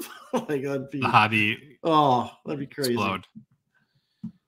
Next question, Instagram, Sports Card 613. He has 2 questions, I guess. Please talk about the rarity of select Pinnacle Mirror Series, both red, blue, and gold. Okay, so I'm not a 90s expert. I don't think you are either. We've talked to Frank Porco, who is. And we should have Frank. Emergency Frank on to answer this question. I did use TCDB, Trading Card Database, which gives you a little bit of information. Yeah. So from what I can put together, and if I'm wrong, let me know. It looks like that the Mirror Series was produced in 1995, 96, and 97. It was a parallel series, like all 130 cards in the set. The Mirror Red was the most common at 1 out of 99 packs. So, I mean, it's still pretty tough to get the player you want if you're going to get 1 Mirror Red out of 99 packs, and there's 130 players in the subset. Mirror Blue was more rare at 1 out of 199 pack odds, and then Mirror Gold, the most rare 1 out of 299 pack odds. I think this is the one too. I think I'm right here where like the first 25 were numbered out of 25 and the rest out of 30. But yeah, so that's what I know about that. Awesome. And then you kind of took the lead on the second one. He said, I'd love to know more about in the game cards, ITG. They're cool cards. Why don't they get Hobby Love? I don't know anything about them, but it looks like you did some research. Well, I did a little bit of research. I'll answer the last part of his question. I'm not sure why I don't get a lot of Hobby Love. I feel like they were kind of an interesting card set that came out. So what he's asking about, so In the Game was a sports card company started in 1998 by Brian Price, it looks like, mainly produced hockey cards. And in 2014, the In the Game brand was transferred to Leaf. So there's that kind of like, that's the start of it. The first cards that this In the Game company came out with was the 1998-99 season, and they were called Be a Player cards, and they were in association with the NHLPA. There was one certified auto per pack. I always struggle with this because this Be a Player brand, it was like an NHLPA product. So it's like they were almost, and then they licensed. They were in cahoots on it. It's like they need to do that now. Yes. It's like they cared more about autos in 2005 than they do today. Yeah. And then, so Pinnacle had the license for 96 and 97, kind of ties back to the other question, to do these Be a Player cards. But then Pinnacle went bankrupt, and then Be a Player needed a home. And originally, Brian Price, who I mentioned earlier, started In the Game, thought these Be a Player should be given to Upper Deck or given back to Upper Deck is how he said it. I don't know if they used to have it or what. I didn't do that much. He's the President's Choice guy, right? Like, is Dr. Brian Price? And I don't know if he's like a knee doctor or if he's like a doctor of like anthropology or something like that. Oh, don't ask me. I just know the name. And then, however, Ted Saskin of the NHLPA didn't want to do that, and that led Teddy Saskin, our guy. Oh yeah, there he is, Teddy Saskin. So he didn't want to do that. NHLPA didn't want to do that. So then Brian Price just created In the Game as a home for these Be a Player cards. It's just kind of crazy. And then In the Game lost the Be a Player brand in 2005. And then there's a whole litany of other stuff that In the Game kind of did. They got into some junior stuff. They just, whatever. I'm not going to read all that. It's getting too long. But that's kind of the impetus to the hockey cards that In the Game was kind of producing under that Be a Player brand. And again, like I said, now I think Leaf has the whole In the Game assets. I think everything got transferred over to them. That's what I know. Hopefully it helped. I've seen the cards. I think they're pretty cool. They pop up on the PWCC every now and then. You'll see the ITG, and I always forget what it means, or you'll see BAP, which is Be a Player. So those pop up. They're pretty cool cards. I like them. All right, next question. Instagram, Cards AH. Have you seen your own collecting habits change since starting the show? Yeah, a lot. Because I've learned a lot.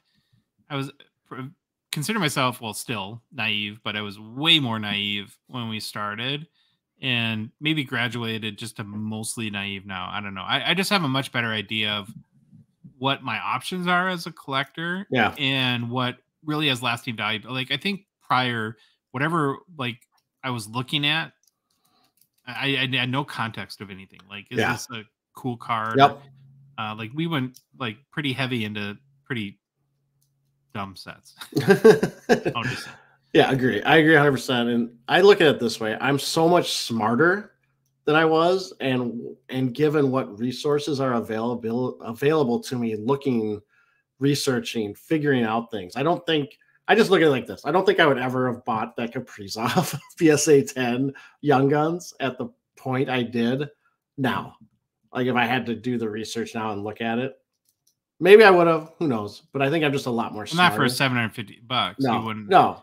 I think I'm a lot more smarter. I mean, again, I'm more of a PC collector guy, so the investment play isn't that big with me. But I'm a lot better at finding comps, looking at various cards, scarcity, gem, and just knowing all that stuff. 100 times smarter than when I started. In some ways, I think that you have changed the least, and I don't mean that in a bad way, because it's more that you just kind of always had a better idea of what you wanted your collecting experience to be. Like, you like Ken Herbeck, you like Pekka Rinne, and Jake. Well, you buy less Jake Ottinger now because I think that you were like an investor. I remember for like 9 days when you bought your Kaprizov and then your Alex DeBrincat Young Guns. And then I was like, this isn't me. Next question, Yeg Sports Cards 77. Do you guys know why Rasmus Dahlin hasn't signed anything for Upper Deck? He doesn't have an autograph deal with them. That's pretty apparent. And it doesn't look like he's ever had one because there's no Upper Deck card signed.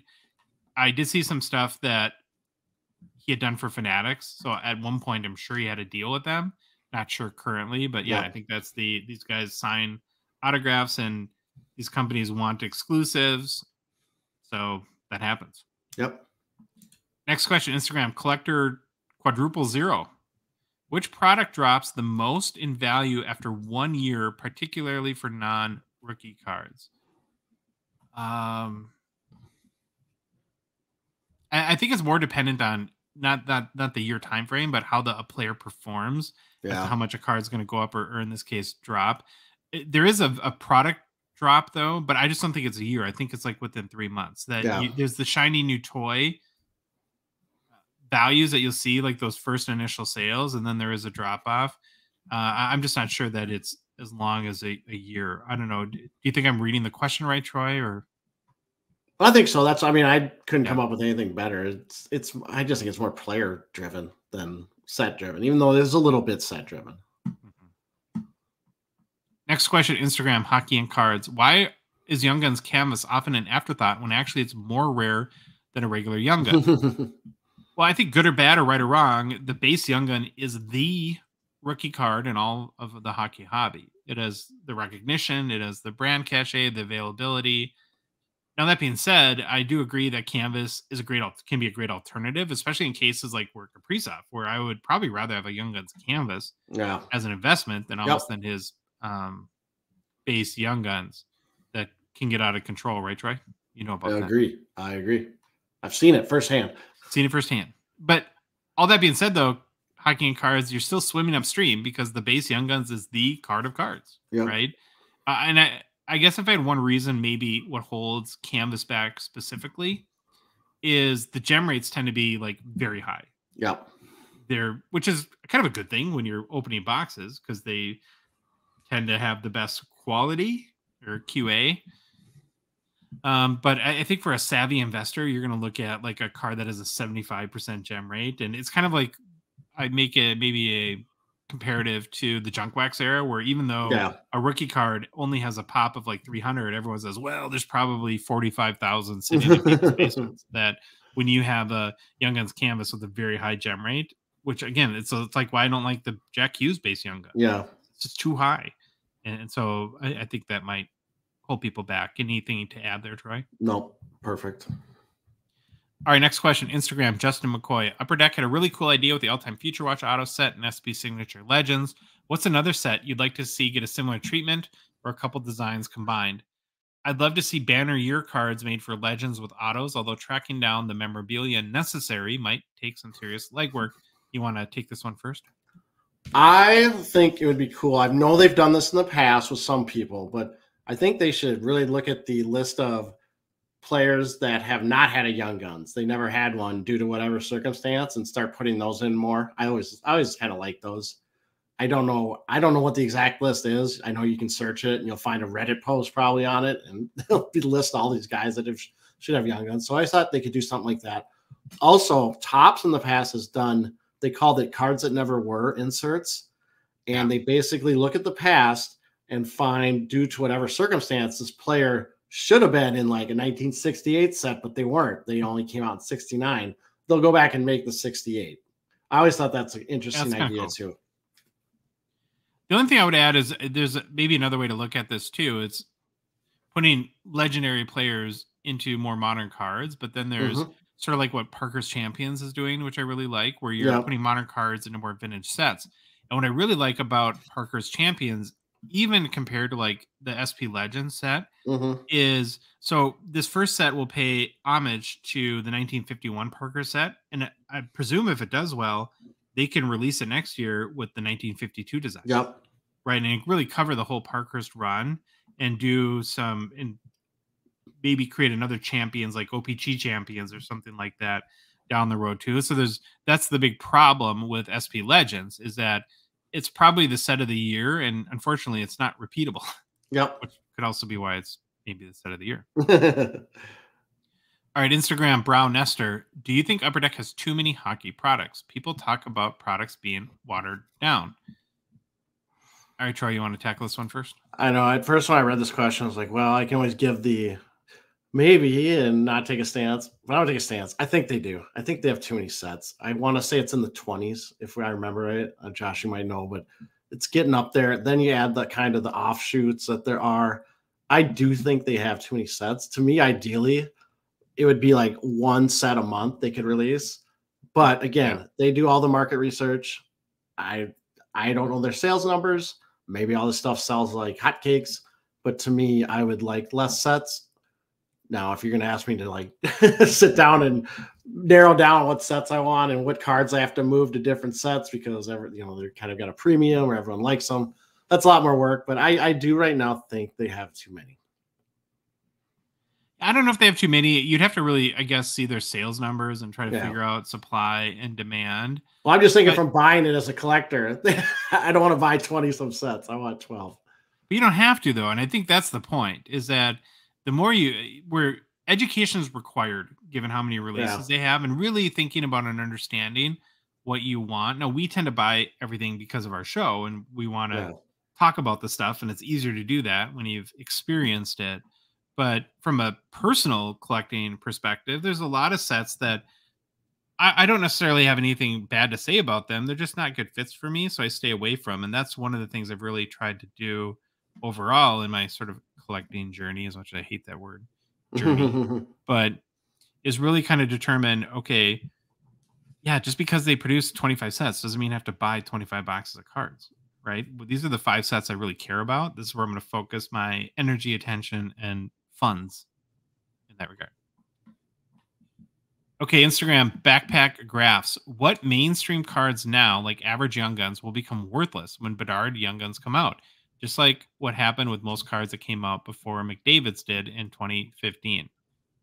So I think, Troy, this is where we have a little bit of an advantage of Bedard being in Series 2. Yeah. That these Series 1 rookies will have, 4 or 5 months of play. And so if whether it be Matthew Nyes or Devin Levi or whoever, right, Luke Hughes, if they play real well, I think that they will be able to sustain. It seems like what Backpack Graphs is getting at is all the focus and attention on Bedard, where nobody cares about anything else.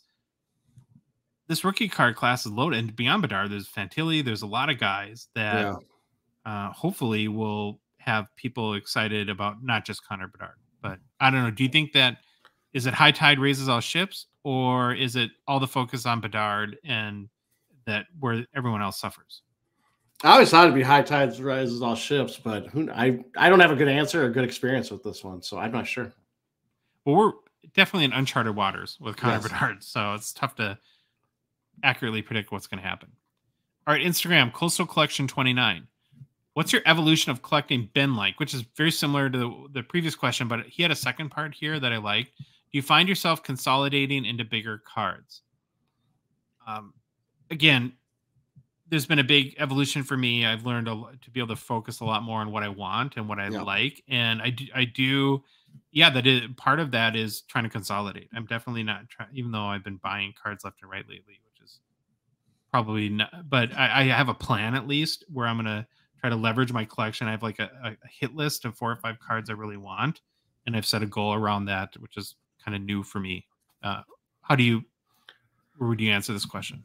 Yeah, I mean, I still focus on my PC guys. That's kind of my evolution. I learned that I don't like retail retail boxes. I still buy boxes, but now it's hobby boxes.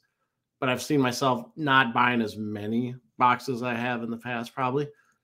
But again, the evolution is just being smarter, knowing what I like, what sets I like, learning about buying singles versus a lot of hobby boxes, even though I still like to buy hobby boxes just to rip. But yeah, that's kind of been my evolution. Okay, next question. Instagram, Peter Forsberg Collector. What product released this year has the best card design so far? So looking at I think base set designs, non-jersey, non-autos. I really like the base card designs for SP Legends, of course. Stature, Ice, I think are really cool. this year. And then Ultimate, although the stickeratos, the design of the cards are pretty awesome. Troy, which one stood out to you? So SP Legends, definitely. I actually liked Tim Hortons. I thought those base cards are pretty nice. I really like the look of those. But to me, nothing will beat Stature. I think Stature's by far got the best base cards. And then he actually has another question. He said, what is your biggest PC or investment missed opportunity in the past year? This is a really good question. And honestly, I think, like, to me, Troy, it was collecting just in general. Like, we've put so much energy into building this show from nothing over and we've kind of joked about it in personal pickups, but we went months without buying it because there was no time. This show is crazy because we record one like today and then it's like a panic sprint to the next show that immediately begins. And so I probably missed like 1 million opportunities, but ignorance is bliss. So as long as I don't know them, I'm not bothered by them. What do you have to say? I have a couple. There was a Pekka Rinne Artifacts 101 that was for sale in a Facebook group. They were doing kind of a Facebook auction where people would just type in the price in the comments of what they were willing to pay, and it kind of went up and up and up like that. It was actually a listener reached out as he was in the group and wanted to give me, like, let me know. And I was like, yeah, I'll go for it. And I was giving him what to bid and he was giving me updates. And then at the very end, I knew what the price was and I tried to be cute and save like $10, like a bonehead. And of course I lost the auction, I think by $5. Oh. And it was just one of those things I kicked myself. And then even though this wasn't in the last year, it was a couple years ago, I remember it might have been 1.5 years ago. There was this Pekka Rinne booklet on eBay. I remember it. I remember the booklet. I can't tell you what it was. And I've tried to find it again and I can't. And it was listed as a buy it now. I literally was refreshing my watch, like my saved searches, and it popped up. Like it just got listed, said newly listed. It was a fantastic card. I made an offer because I was like, well, I'll try to save some money. I make an offer. And about 5 minutes after I made the offer, someone bought it. And I was just like, I was so mad at myself. And it's kind of one of those things you learn. If there's a card you really like, sometimes you might have to pay to get it and not try to be cute about it.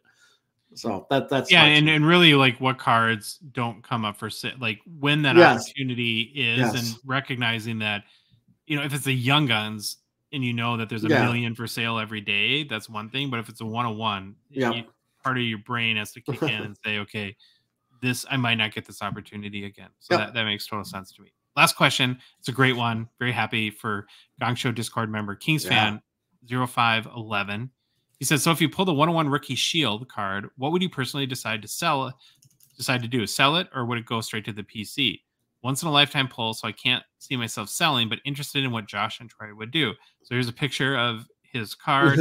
He pulled the Jeremy Swayman 101 NHL Shield rookie hard sign, which is pretty good, from Ultimate Collection.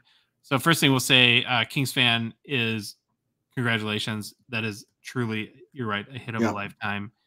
Here's what I would do. So if you're really into Swayman and you PC him, then of course keep it. If not, I would probably list it for sale and sell it. And there's got to be a Grail card you've always wanted, and use the funds from that card. I understand the appeal of keeping it to say, I pulled this card. But I think, maybe you keep it for a number of months and see how important that is to you. But I don't know, you could fund probably some pretty big Grail cards that you've always wanted with that card. So I guess that's how I would look at it. What would you do, Trey? Yeah, I'm kind of the same way, but I put it like this. If it's a 101 shield of a player I PC, obviously I'm keeping it. If it's an NHL great, I said more than likely I'm keeping it, and it's going into my display. However, if it's a 101 and it can bring a good chunk of money, I'm exactly like you. Get the money, use it to get whatever Grail card you wanted, and go about it that way. If you don't care about the player on it or anything, I would move it and try to get other cards that I want in my collection. Good answer. All right. Thank you, everyone, for submitting your questions. Again, awesome group of questions, and love doing this segment every week. All right, Troy. Personal pickups. We're back. Personal pickups. You're back. I came back last week, so you got one pickup this week, right? I'm back. I do. 2020 Upper Deck, the Cup Pecorine, signature materials, jersey patch auto out of 99. I'm showing the picture of the card that I got. It's a cup card. It's a Pekka. And this was one from the Slab Sharks auction. So I got it nice. from there. Yeah, I got it from there. I looked through my spreadsheet. I could have swore I had a cup signature materials jersey patch auto, but I couldn't find it. So when I looked through my box, I didn't find it. So I had to buy it. But I love That's this a good patch, dude. It Yeah. doesn't have a loose string, which I know you like, but I No, it doesn't. It doesn't look like it. I might have to. Should I pull one out? Blue, Should I pull one out in front of you? Dude, stop. Oh, there might be one. Yeah, there might be. I hope I was there looking is. at right there. Hope there is. We gotta move on. It's giving me DBG. Well, I actually had a bunch. Like I'm like going hog wild. Don't know why. Can't stop, won't stop. So the first one I want to talk about is this 2021-22 again Fleer Ultra Austin Matthews. It's a Lucky 13 E-Pack achievement. I had bought the Leon Draisaitl, which I'm showing on camera here, because I was curious, how do these Lucky 13 look in hand? And they're cool. I like them. No idea if they'll be valuable. But when I was looking at this card and kind of interested in it, I came across this Matthews, and there was something that stood out. This sometimes happens, which creates some buying. Yeah, that. Yeah, good face. He looks like the Joker. Like he looks like Michael or Jack Nicholson's Joker without makeup. So whoever listed the car listed Austin Matthews as Austin. Ooh. Which of course is not the correct spelling. Yep. And that oftentimes creates an opportunity to get the card a little bit cheaper than you might normally get it. So I paid $22 for this card, where the last sale was $37. Not the deal of the century, of course, but the spelling error, I think, worked in my advantage a little bit. So because of that, I decided to pick that one up. And like I said, the cards are cool. I like them. I have no idea if they'll ever be worth anything. I think this is where there's a site out there that you can search. We talked about that at one point in the show. I'll show it. I think it's Fat Fingers, right? Is that what it's called? You can search for common misspellings on eBay listings. Fatfingers.com. Go to that if you ever. Oh, it's not secure. Well, screw that. Maybe not the right site, but there is a site where you can go and search. Like you'll put in Austin Matthews, and it will literally search every variation of Austin Matthews or Matthews or Austin, and you can. That way, it's kind of interesting to see what's out there. Okay, the next one I got is kind of a cool one. It's a 2020-21 Premier Pasternak Mega Patch out of 22. So it's part of the chest patch on the Bruins jersey. Mm-hmm. I love these Mega Patch cards. Yep. The fact that they're hand numbered is that's a favorite of mine. Obviously, Pasta is a good player. This is just more kind of a cool card that I was able to get trading on my card post. So I got this card in a raw Pyotr Kochetkov Young Guns. Ended up going back and forth a few times, which my card post is really easy, and so that part was makes trading more fun. And I ended up sending like a Tim Stützle 101 printing plate from OPG, a raw Cole Caulfield Young Gun, and a raw Kaprizov rookie from 2020 Allure, the XRC, which was a pretty tough chase at the time. So, you know, I to give away some, but I love these Premier Mega Patch cards. I don't think I could talk to you again because you gave away the invisible printing plate, or you traded the invisible printing plate. No, that's not. Oh, this is it's a really nice card. It's actually very visible, which I think makes it more valuable. We were gonna have words if you traded the invisible printing plate. It was from 2021 OPG. It was the rookie season review card insert. So, but still 101 printing plate. All right. So then, now this last one, Troy, I blame the show because so I'm doing research on our season preview, and I get all excited about Clayton Keller, of course, and looking at me trying to outfox the fox here. And then I go back to my card post and I go hog wild. So anyone that's maybe interested in Clayton Keller, now that I've kind of gone all in, it's kiss of death. I'm not really all in, but. Again, I just think he's really kind of under the radar. And I'm kind of buying these on a 2-year plan. But so I did another deal on my card post. This time I did not do a trade, which I've done. I did a multiple card cash offer, which is another kind of really cool, neat feature of my card post. They are a sponsor of our show, so I want to be full disclosure there. But I'm still addicted anyways. And how these multiple card cash offers work is just like at a trade show. So you find a seller's page on my card post. In this case, he had 4 Clayton Keller cards I wanted. The total added up to 130 and I offered 115, and the seller accepted, and so he got to sell 4 cards, and I got a little bit off the sticker price, and so was pretty happy with that. So the 4 cards I got were this one you're looking at right now, if you're watching on YouTube, is a 2017 Premier Ricky Patch Auto out of 199. Nice 3-color patch. So really like this card. Then I got a 2017 OPG Platinum Marquee Rookies Blue Cubes out of 99 raw. Another OPG Platinum Marquee Rookies Violet Pixels raw. And then a third OPG Platinum Marquee Rookies Rainbow Color Wheel, which is the EPAC achievement card. But I like these Rainbow Color Wheel cards. So yeah, I got 4 clean color cards because of this dumb show. But again, it's a great. It's why I'm so bullish on my card post and why I'm so happy that we're working with them, because there's just so many kind of cool ways that you can do deals. All right, we made it. Made it. If you like the episode, please leave a rating and review on Apple, Spotify, or whatever podcast app you listen to us on. Or I don't think you can rate us on YouTube, but you can try. If you love the show, you want to support us and chat with us every day on the Hockey Cards Gongshow Discord server, we'd ask you to consider a $5 a month donation. Join our out of $1.99 support level tier on Patreon. The link is in the show description. It is also in the description on YouTube, so that I know it's there for sure. It's on. There's a link on our website, hockeycardsgongshow.com. Become a patron. You go to the Patreon website, patreon.com, and search for Hockey Cards Gongshow. Or if you're on Instagram or TikTok, in our link tree, there's a link to our Patreon there. Follow us on social media. We are on Instagram, Facebook, TikTok, Twitter, YouTube, and Troy. The Hockey Cards Gongshow podcast is a production of Dollar Box Ventures, LLC. Happy Monday. Have a great week, and we'll chat with you guys on Thursday.